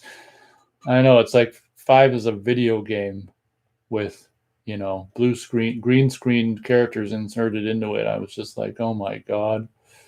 Iron Rooster says Phantasm 2 was the best of the series to me. Well, that's cool. I definitely think the spheres look the best, like flying through the air and stuff in that one. Although I think what they kind of did in part 3 was kind of cool because they kind of came up with this in-camera effect, I think, for the spheres flying through the air for the third one. So those are kind of cool too. And that cool aspect of like the ones going through the air and it's like the knives are sticking out of it and the sphere's like rotating as it's traveling through the air. So there's some kind of cool sphere effects in the third one as well. Austin says, Duckman, apparently the 1999 Phantasm Special Edition DVD was just a port of that limited edition Laserdisc. Austin says, I agree. Phantasm's 3 cover is kind of low rent and cheesy, but I like it. Just reminds me of the video store days. After all, yeah, it's like a direct-to-video movie. It almost makes you wonder if there was some kind of rule to if you had a direct-to-video movie in the 90s, it had to have a direct-to-video like cover. Austin says, I'm so glad Wellgo USA used the original VHS covers as reversible for their Blu-ray set. Yeah, I don't have the set. I just got the first Blu-ray of the first movie. I don't know if that's got reversible cover art or not, because I don't really like that newly commissioned artwork for the Phantasm Remastered, because there's like all kinds of spheres flying around. Like there's only one at a time in that movie. Duckman says, yeah, that makes sense. Everything was ported from that first Laserdisc. Austin says, I agree. I missed the original sphere shots from part 1. Yeah, that about the release of the first movie, that's my biggest gripe. Replace it, fine, replace it. I'm okay with that. But give people like me who grew up with the movie without the fixed sphere shot a way to watch it as I did before the fixed sphere shot. As I said, granted, it's what, a fraction of a second of the overall running time of the movie, but still. I will admit that, having, because I got an Anchor Bay DVD release of the first movie as well, and I don't know, sometime after the release of the Wellgo Blu-ray of the first movie, I looked at the original sphere shot and I'm like, oh my God, it is kind of dated, but it still would be nice to have a version of that to watch on the Blu-ray. Austin says they did a good job with the new sphere shots, though. Oh, I think they did a really good job at like using the original, which looks like the original background. That's and just replacing the sphere aspect. I agree with that. And, it's funny how they really made the most of that fraction of a second, like the little knife things come out and there's a little glisten on them. So, I mean, I do like the redone sphere shot, but it would be nice to have the original as well. So, where the hell am I? Duckman says the Phantasm 3 work print is very cool. It's a shame nobody put it on disc. There's maybe a 8 to 12 minute cut. So there's 8 to 12 minutes additional in that version. That's cool. I never heard of it. Austin says, I'll admit the new Sphere shots match the sequels more, and I think that's why they changed it, but still, we should have had both versions on blue. I agree.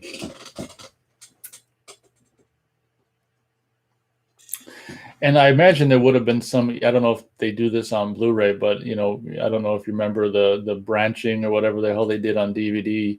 I mean, I'm sure there would have been a really easy way to do that on the Blu-ray of the first movie where you can just, you don't have to put the full version of the movie on twice, but maybe some branching effect where you can just have it go to that original shot of the Sphere versus the new one. Austin asks Duckman, does it have more gore? Referring to the work print version of Phantasm 3. Austin says Phantasm 3 and 4 have solo Blu-rays now. Not sure if the covers are reversible. Yeah, I kind of was just last night thinking if I should get the solo Welgo release of Phantasm 3, as I do kind of like it. I have no need for the fourth movie on Blu-ray. Iron Rooster says, wish I had the original poster for the first Phantasm. It's very cool. Yeah, I can only imagine that probably goes for a pretty penny on eBay. But I would imagine maybe someone could get a hold of a pretty good duplicate replica of it if they wanted to on eBay or something. Oh, Duckman responds. He says, yeah, it's the rated X cut. Huh. I never understood, especially like in the 90s, like why they push gore so much when they should know that, they're not going to get away with it.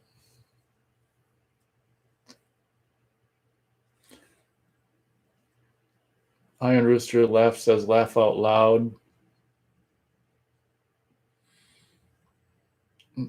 Is Iron Rooster, are you the one in Mississippi? If so, I hope you survived the severe weather.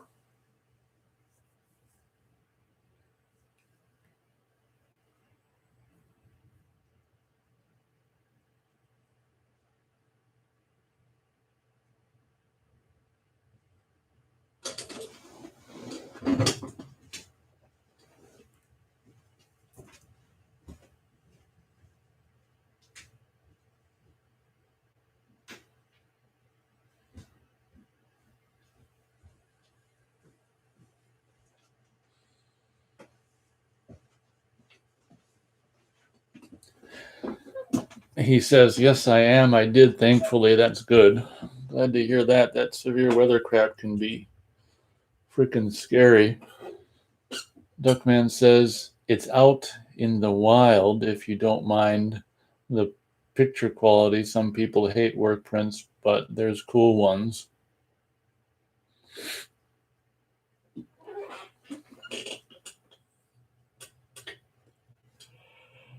All right, everyone. Approaching, God, time really flies when you're doing a live show. Approaching 1 hour and 45 minutes a show. Obviously, we'll go 15 more minutes and see what things are like after that. Chat's kind of slowing down. I'm still seeing 7 people, which probably means 6 listening. Thank you very much for showing up and listening live today. Definitely a better turnout than last week. No more starting at 9 p.m. Central, I'll tell you that. And I'll probably continue to do what I did this week, where in advance I can schedule the show so people who are subscribed, apparently when I do an advanced scheduling of the show, people who are subscribed get a notification about that, which is really convenient. So during this period where I'll be during the warm months, where it'll start time will be varying, that's a convenient feature.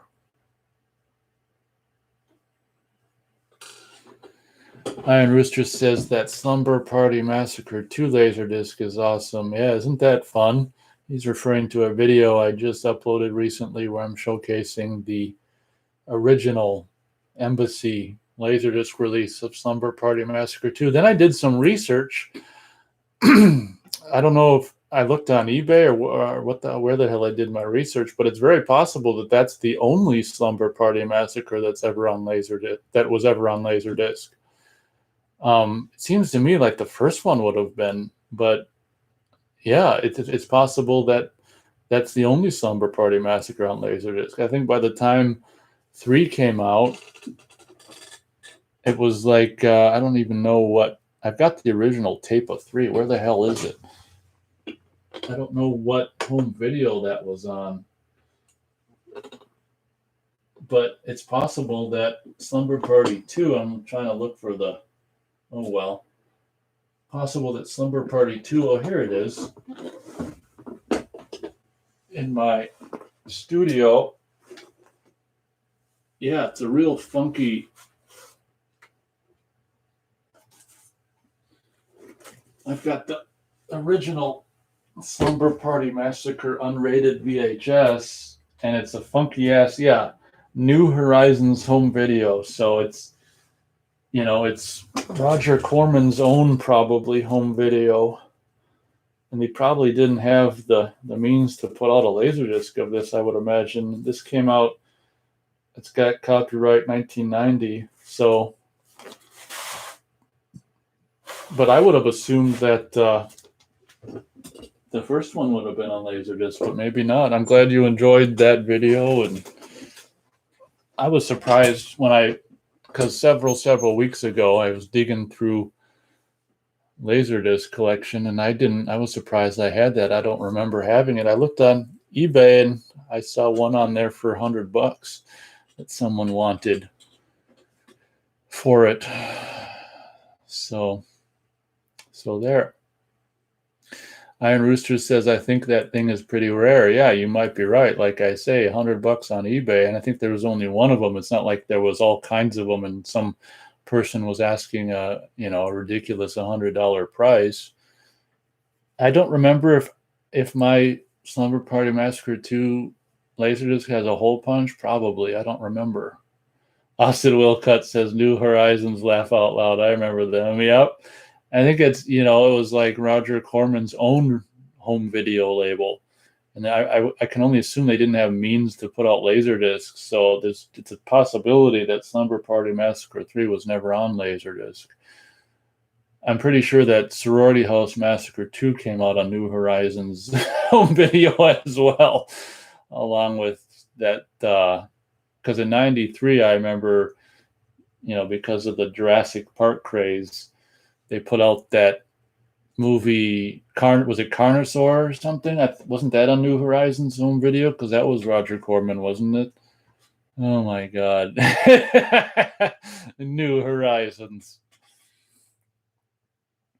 Duckman says, if I was more tech savvy, I'd take all my VHS and upload them online. Work prints of films are very cool and actually should be available to the general public since so many have been available 20 years. Well, thank you very much for your intentions. Now all you got to do is get more tech savvy.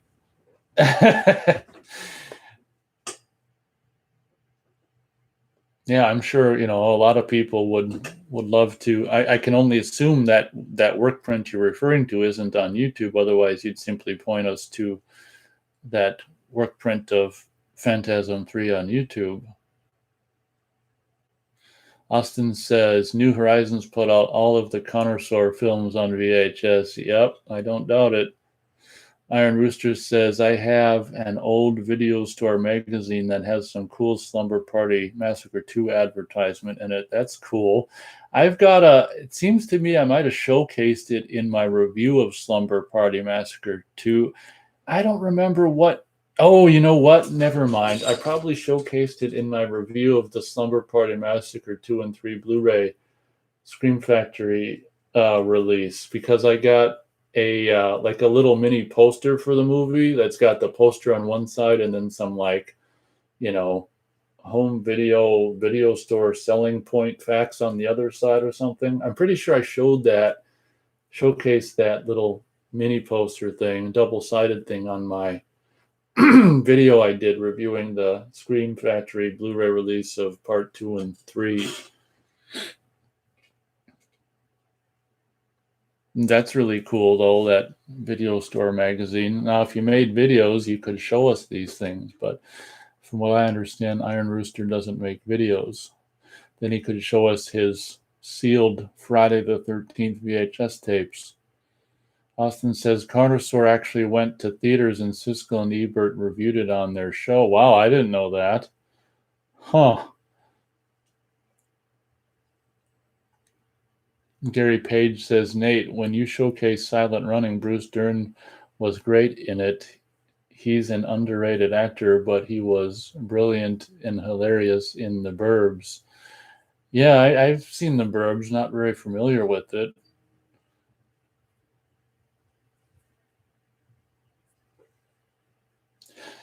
Yeah, that character he plays definitely is relatable in Silent Running. I guess it depends on, where one's coming from as a viewer, but I can relate to the character just being frustrated with humanity and dickwads, not caring about what's right. Iron Rooster says it's interesting watching some of the old Siskel Ebert reviews on the Friday 13th series. I'm pretty sure I've seen the one on like they did on Friday the first movie or the second movie or something, or their final chapter or something, and just teens going out and getting slaughtered. Who the hell makes this stuff?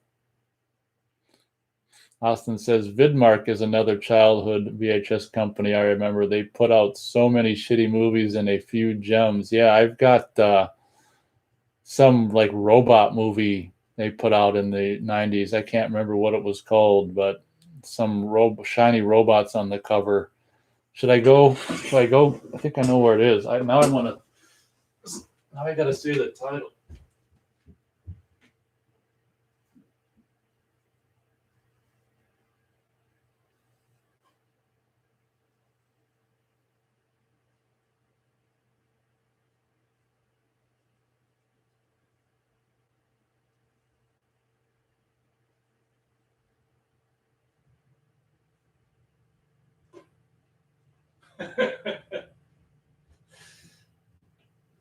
Oh my god, this cover's ridiculous. Oh, it's not rewound. Yeah, it's not good, Nate. You gotta keep your tapes rewound, but it's Prototype X29A, part man, part machine, all killer. Mankind doesn't stand a chance. Oh my god, this cover is horrible. Let me read you the synopsis. Los Angeles, 2057, a lawless, war-torn terrain where a beautiful young woman, Chandra, and her ex-lover, a crippled soldier, Hawkins, share vivid, psychosexual dreams. When a brilliant research scientist experiments on Hawkins, he becomes Prototype, a half-man, half-machine robot.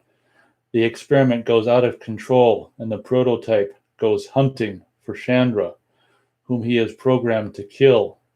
In an explosive climax, the ultimate battle commences that will determine whether mankind or machines will survive. And of course, since it's frickin'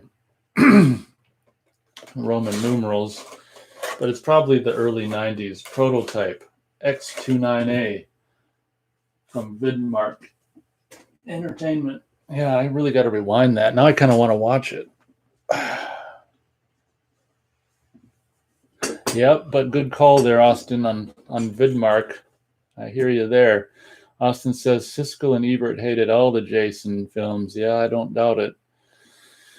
Duckman says Internet Archive has work prints, but no real rare ones. I've uploaded stuff on there, but no work prints. I want to transfer VHS to digital copies, though. Yeah, I mean, worst come to worst. I mean, I know it's crap, but I mean, it might be better than nothing. You just videotape, aim a video camera at a TV. I mean, it's like the bottom of the barrel, but I mean, it's better than not seeing it at all if you look at it that way.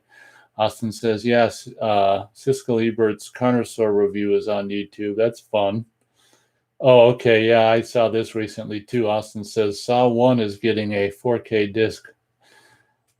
Okay, laugh out loud. Yeah, like that movie you really want to see in 4K, the slimy, grimy, freaking poopy bathroom.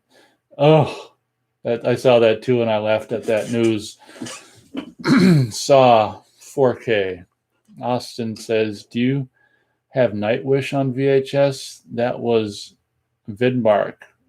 Yeah, no, if that's the one with Clayton Rohner and that chick from, yeah, I think I do.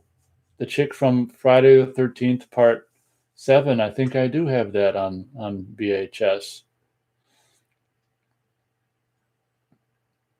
Austin says, Republic Pictures put out a lot of B-horror in the 90s as well. Yep, that's true. They did a lot of stuff in the 90s, like Ticks. Remember Ticks? You probably remember Ticks.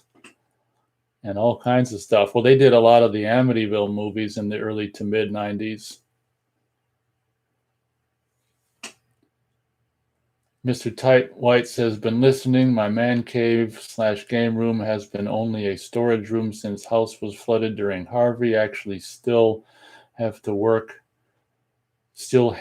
being done this year to finish repairs, but game room has been done. Well, shit, I'm sorry that you were all freaking flooded by that hurricane bullshit. Glad you've been listening. Austin says, Imperial put out the Nemesis films. Oh, yeah. Me talking about Prototype got Austin thinking about Nemesis. I thought the first one was actually kind of cool. Well, there's really cool elements to it. It's kind of overall dumb, but there's really cool scenes in Nemesis. Mr. Tight White says, I can't believe I have procrastinated so long. I'm getting it set up again. Laughing my ass off. Well, it's easy to procrastinate. I mean, that's why we do it, I guess. Austin says, yep, that's Nightwish. Brian Thompson in it too. Yeah, I just watched that.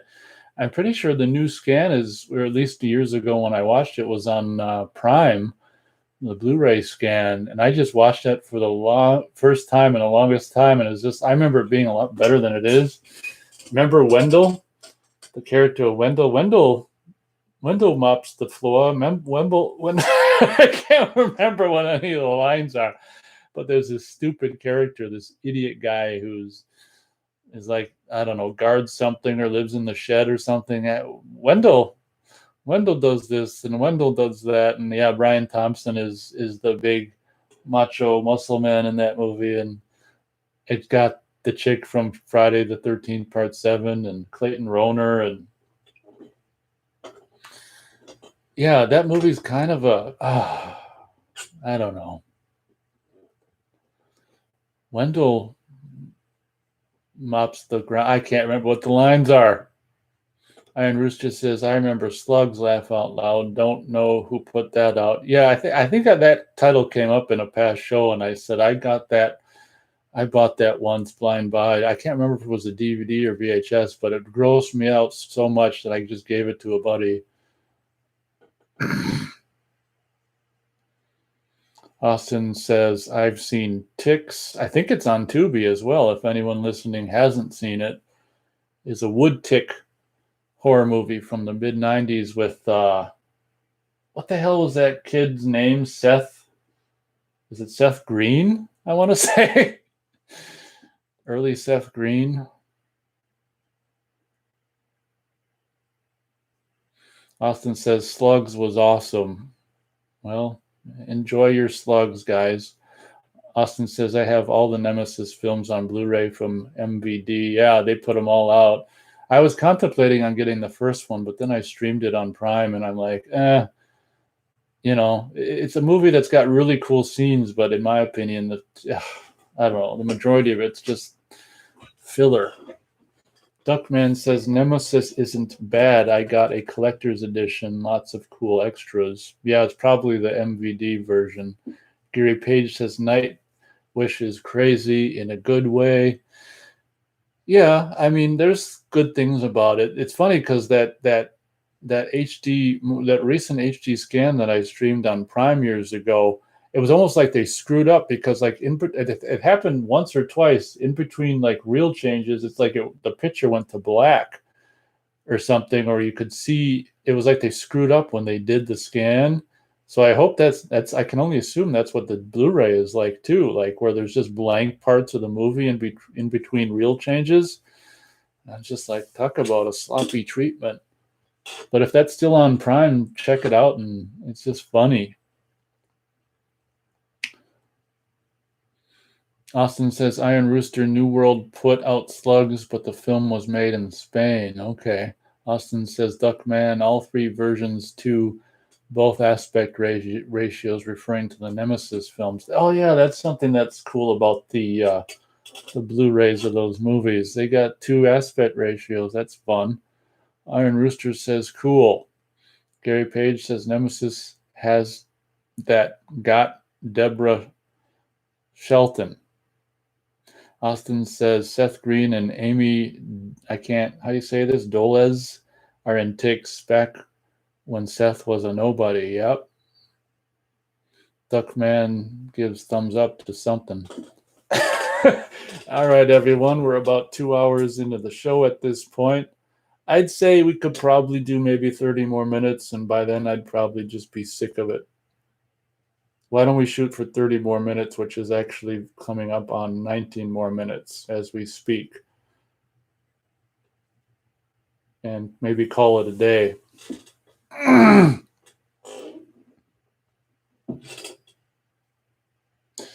Iron Rooster says, I think Tix is on the cover of a Fangoria magazine I have somewhere. Yeah, it could be.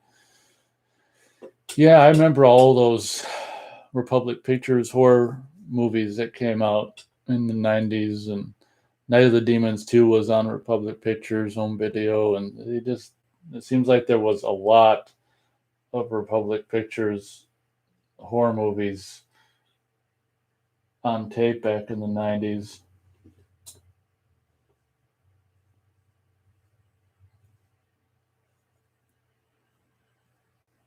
Austin says Nemesis 2 isn't that bad. Part 3 is where it started getting really bad, laugh out loud. I've only seen the first one myself. It's cool that Tim Thomerson's in the first one.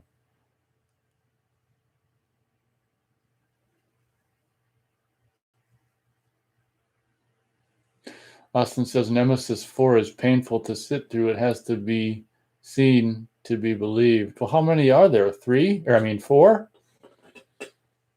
Did Albert Pune just do the first one, or did he do more than the first one?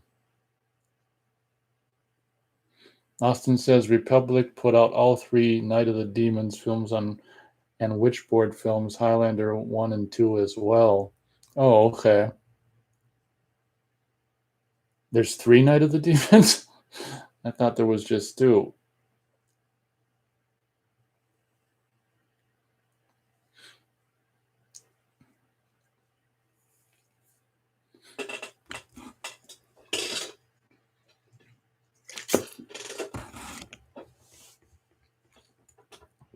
Oh, God. Austin says there's 5 Nemesis films. Part 5 is recent.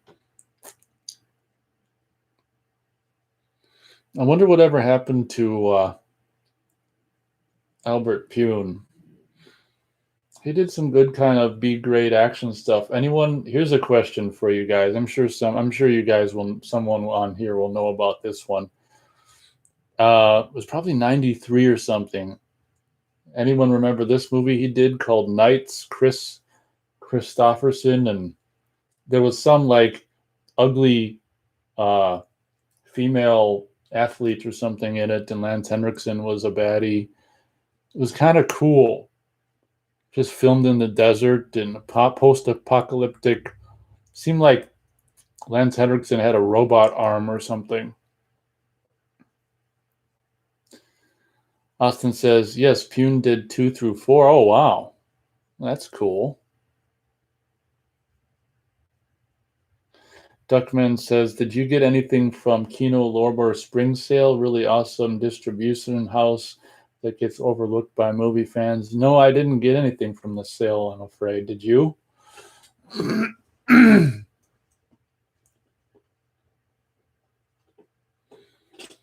But I recently got their Blu-ray. I just recently reviewed it, and the review will be going up sometime in the coming weeks or whatever of a movie that I kind of liked called I think I might have mentioned it last week. Whatchamacallit? I can't think of it for shit. Oh, Continental Divide, one of John Belushi's last movies, but because of the outdoor nature of the movie, I had to go for it, and it's always fun seeing John Belushi, one of the last John Belushi movies, and where he's doing, he's a frickin' leading man, a romantic leading man in that movie. It's kind of funny, but it was cool. I blind buyed it. I'm definitely glad I did. I reviewed it, and the review will go up one of these days, next week or sometime after next week. Oh, okay. Austin says Night of the Demons 3 was in 1997. Okay. And then he says there's 3 Cyborg films too. Did Albert Pune direct all of them? Austin says Albert Pune is very ill now, so he doesn't make any movies anymore. That sucks. What's he ill from?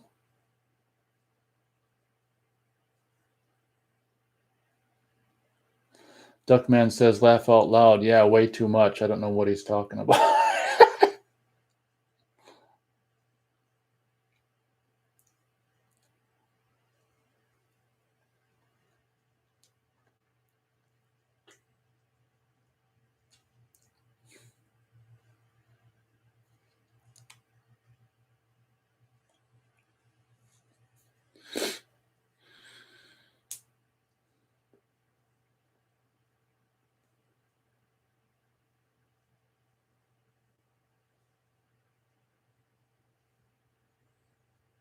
Soothing sounds of silence. Austin says Albert Pune has MS or something like that. Well, that sucks. He's definitely left behind. Oh, here you go. This is amazing. I used to have 4 hitchhikers, and now I've got 3. That's a first. Does that mean we've got a thumbs down or something? I've never seen the hitchhiker disappear.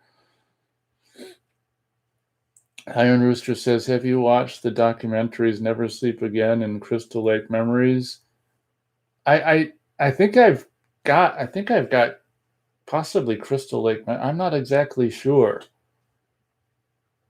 The guy who I started this review channel with gave me one of a Friday the 13th documentary DVD because he wanted to see it, and then he knew I was such a big Friday fan. That was very nice of him. I don't remember that. That might be Crystal Lake Memories.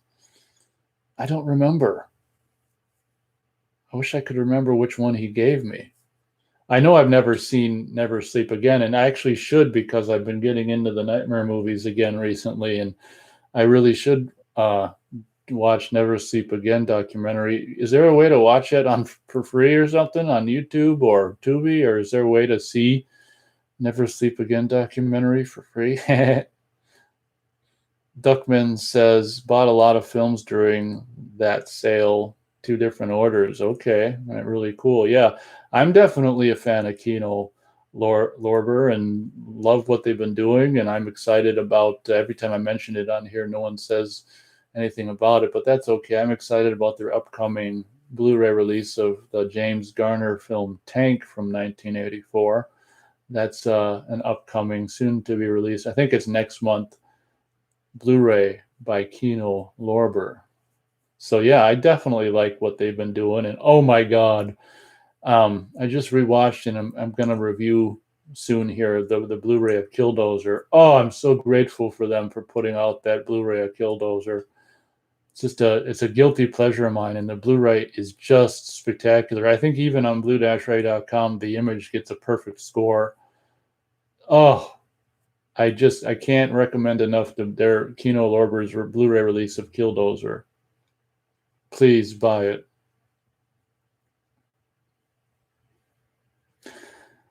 Iron Rooster says Adam Marcus is doing a documentary on Jason Goes to Hell. I knew someone was. I didn't think he was doing it himself. He's like obsessed with his own stupid movie.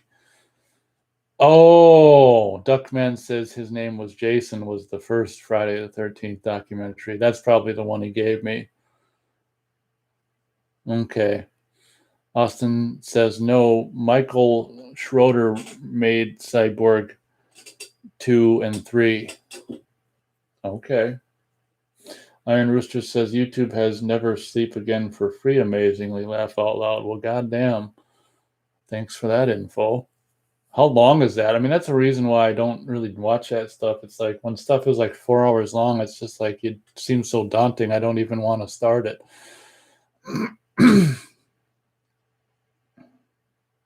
That'd be cool. I can only assume there's like interviews from like the cast of the second. I'm the biggest fan of the first 2 Nightmare movies, so it'd be fun to see interviews from people in the first 2 Nightmare movies and the sequel and the second one and stuff.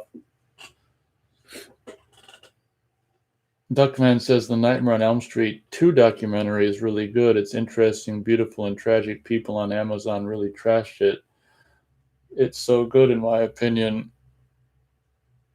So there's a separate, is that a part of the Never Sleep Again documentary, or is there a separate documentary on Nightmare on Elm Street 2? Because I'm a huge fan of the first 2 movies. Mr. Tight White says his name was Jason, is hosted by Tom Savini. Yeah, that's probably the one Matt gave me, which was nice. I'm not complaining, but yeah, okay. I've never seen the Crystal Lake Memories then. I don't think. Iron Rooster says 4 hours. That's what I thought. I think in regards to the Nightmare on Elm Street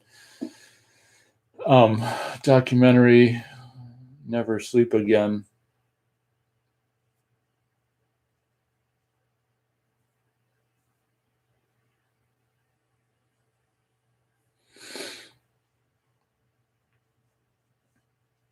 So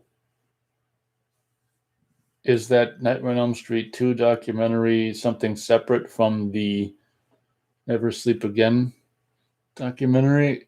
Or is it just the part 2 portion of it? Iron Rooster says some of it is really interesting. Yeah, I don't doubt it.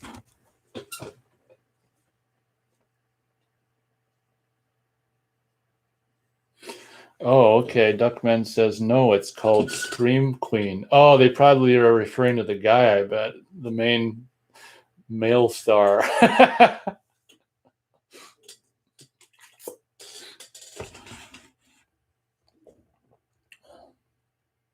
Yep, I guessed it. He says it's about Mark Patton.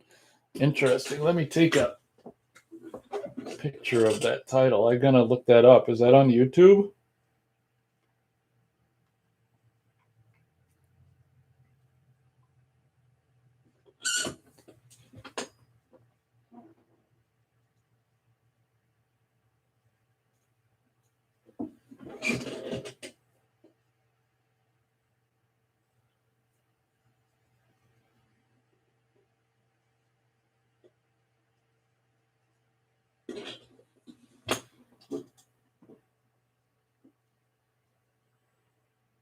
Duckman says not sure.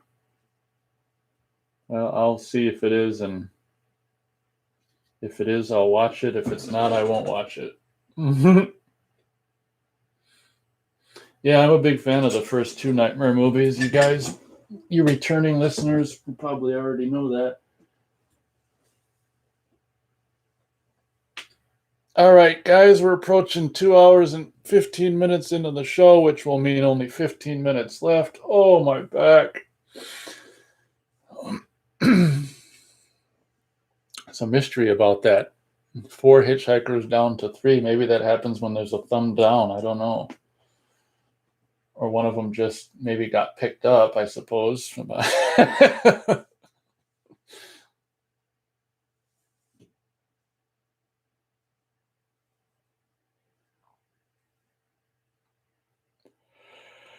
All right, well, maybe I'll check out Never Sleep Again anyway, or at least I'm not really interested in anything past the second movie, so I could probably just watch, the first part of it that just talks about. I don't know if they do, in order from movies. I could only assume they just go in order, but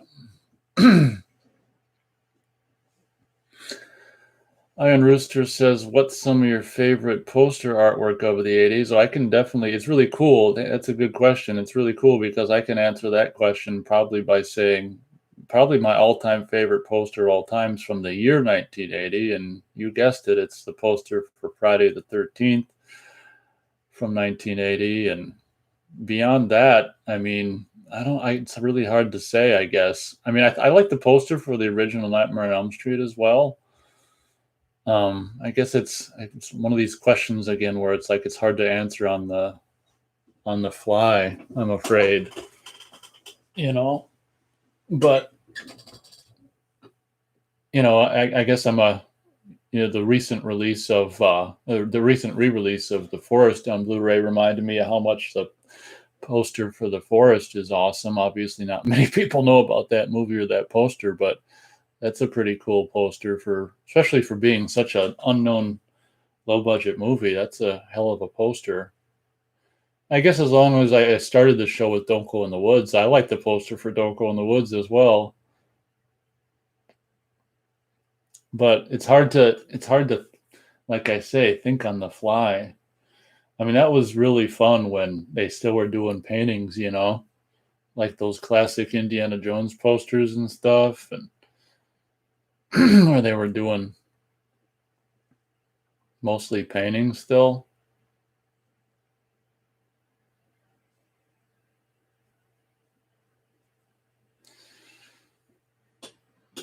Duckman says anyone who's a pure alpha male will hate it though. It's a story of Mark and the fallout of the film.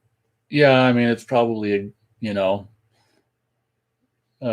I see what you're saying. Duckman says honestly, both Friday and Nightmare docs are very long, but they move good. The Return of the Living Dead documentary is also really interesting.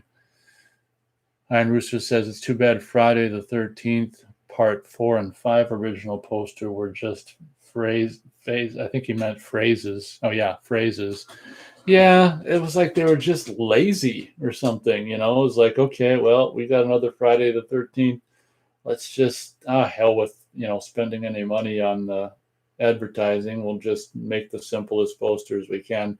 I don't, I don't hate the phrases or the print posters, but it's true. I mean, let's face it, it's definitely lazy. Like, if you compare to the poster of the first Friday the 13th, I mean, it's just like, oh my god.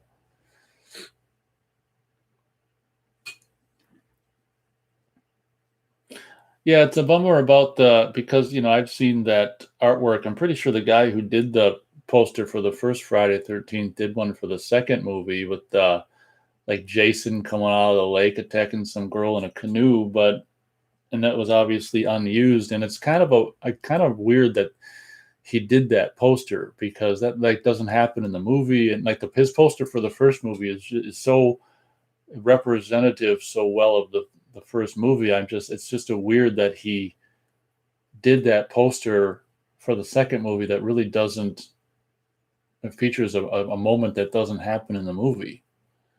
So I can understand why they didn't use that artwork. And then, of course, I like the poster art for the Friday the 13th Part 3 poster. Iron Rooster says, I like them, but I think they missed an opportunity. Yeah, I definitely think so. I guess, really, if you really think about it, the Part 6 and 7 posters aren't. I mean, then they just started using the hockey mask as the main motif. They're not the most amazing posters either, but they're definitely, you know, technically better than the part 2 and 4 and 5 ones with the print. Iron Rooster says 678 has awesome artwork. Yeah, I've got the posters for the first 6 movies, and I've been meaning to get the 7th one, but at this stage in the game, I just don't necessarily feel like spending what I need to spend to get the part 7 poster. It's just like, okay. He says better than phrases, laugh out loud. Yeah, imagery. Image is worth 1,000 words. Yeah, but the poster for the first Nightmare on Elm Street is pretty classic too. Isn't it funny how, like, I don't know, I was too young to pay attention, but I don't remember the poster that was used in the theater for Nightmare on Elm Street 2. I know that the guy who did the poster art for the first movie did it for the second one, and it wasn't used on the home video release of Nightmare 2. But I like the poster of Nightmare 2, but that might be a situation where it was mostly unused, like the poster for Friday the 13th Part 2, which is weird. Iron Rooster says the only one I want that I don't have is Part 3. Yeah, I'm a lucky owner of one of the original posters of Friday the 13th Part 3. It's so cool because it's like says 3D on it and all that. I just love that machete through the shower curtain thing. Even though it's kind of, I guess technically that doesn't happen in the movie either, but it's still a cool poster.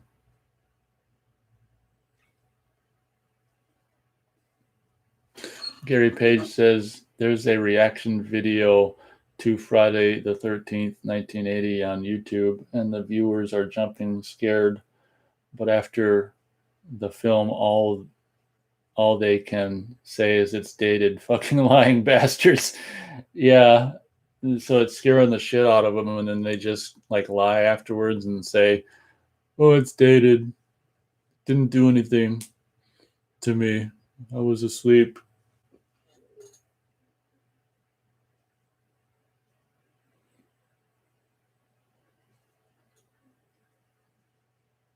Huh. Well, perhaps, I mean, this is just obviously, if you want to, maybe after this show ends and the thing processes, perhaps at some point you could leave a link to that or something. I'd be interested in seeing that video where people are afraid of the movie and then they complain about it afterwards.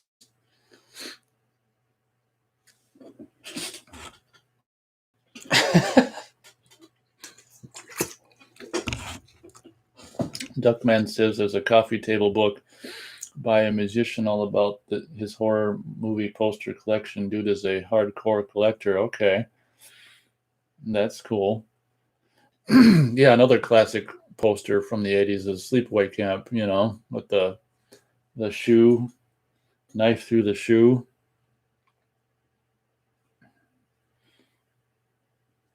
Well, another poster that's not from the 80s but I love is his Toolbox Murders poster as well. Having just reviewed that movie this spring. Or actually, I reviewed it last December, but I didn't upload the video until this year.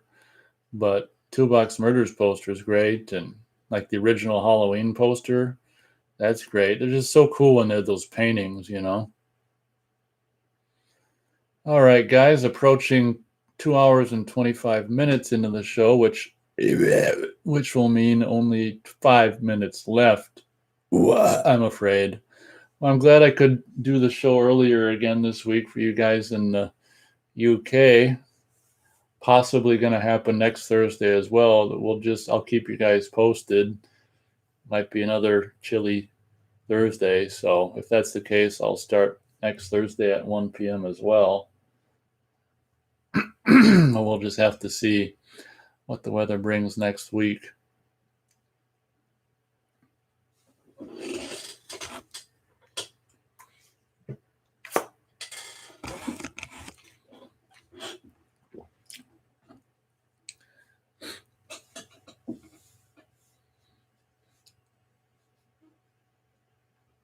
About 6 minutes of show left, everyone.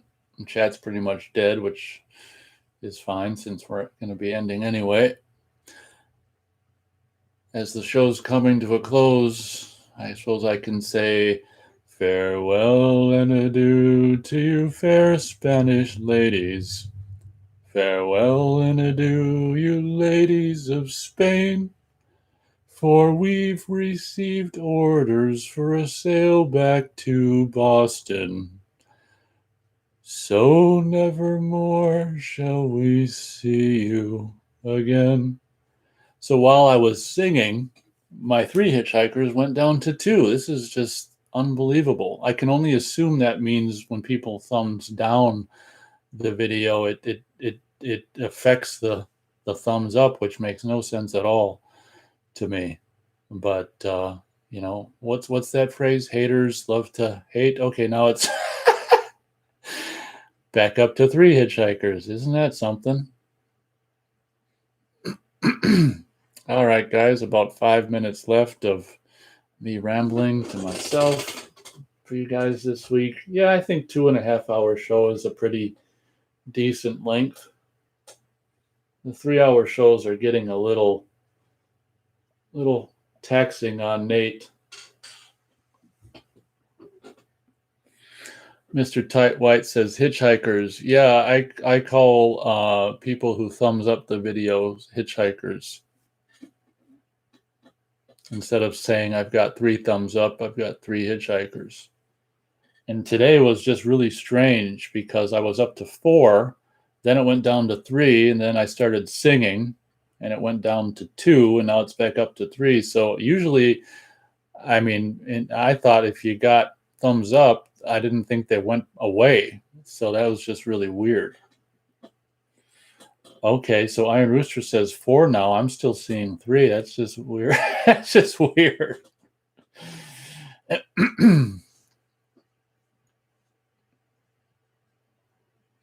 Well, Mr. Tight White, good luck on your continued whatchamacallit, cleaning or fixing up your basement situation. That's a bummer when that shit's got to happen.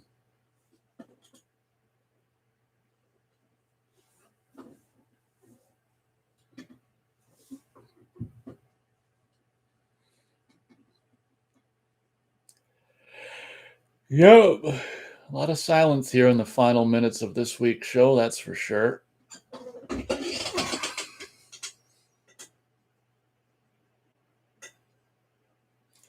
In case any of you are planning to go out in the woods, one thing I will say is to keep in mind is don't go out in the woods tonight. You probably will be thrilled. Don't go out in the woods tonight. You probably will be killed. There's a friendly beast who lurks about, who likes to feast. You won't get out without being killed and chopped up in little pieces.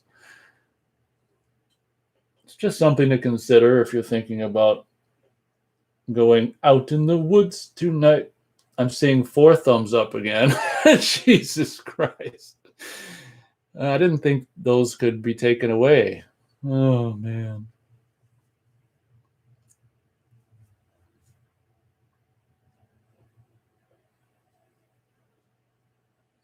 A whopping 2 minutes of show left.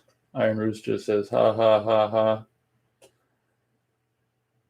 Yeah, hopefully the weather down there in whatchamacallit, Mississippi continues to stay okay for you and everyone else down there. Gary Page says, ha ha, I'll see you next week unless you have a heat wave. All the best. Iron Rooster says, great show. See you, Nate. Yeah, like I say, just keep checking back that, well, whatever. If I show up at 1 p.m. Central next week, you guys will know it. At this point, it's looking more like that's going to be the case, but who knows? The weather could be nice. We'll see. We'll see. Austin says, have you seen Cyborg Director's Cut? No, he loves to start asking questions right as the show's over. I've only seen just the normal theatrical cut, 1 minute left.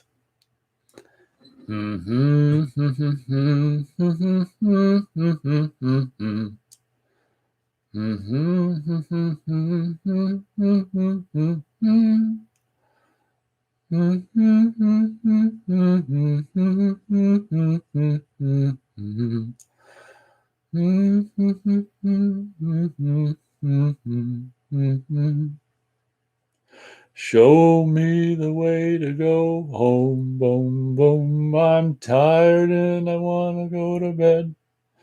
I had a little drink about an hour ago and it's gone right to my head. Wherever I may roam, by land or sea or foam, you can always hear me singing. I don't know any more of the lyrics because that's as far as they got in the movie. Yeah, Austin's like, oh, we're ending Laugh Out Loud. Yes, we are. Thanks everyone for showing up this week. Probably see you guys next week. Starting time to be determined next week. All the best to everyone. Austin says, Jaws is awesome on Blu-ray. That's for sure. It's been awesome since day one. All right, everyone. I gots to go. We'll see you next week.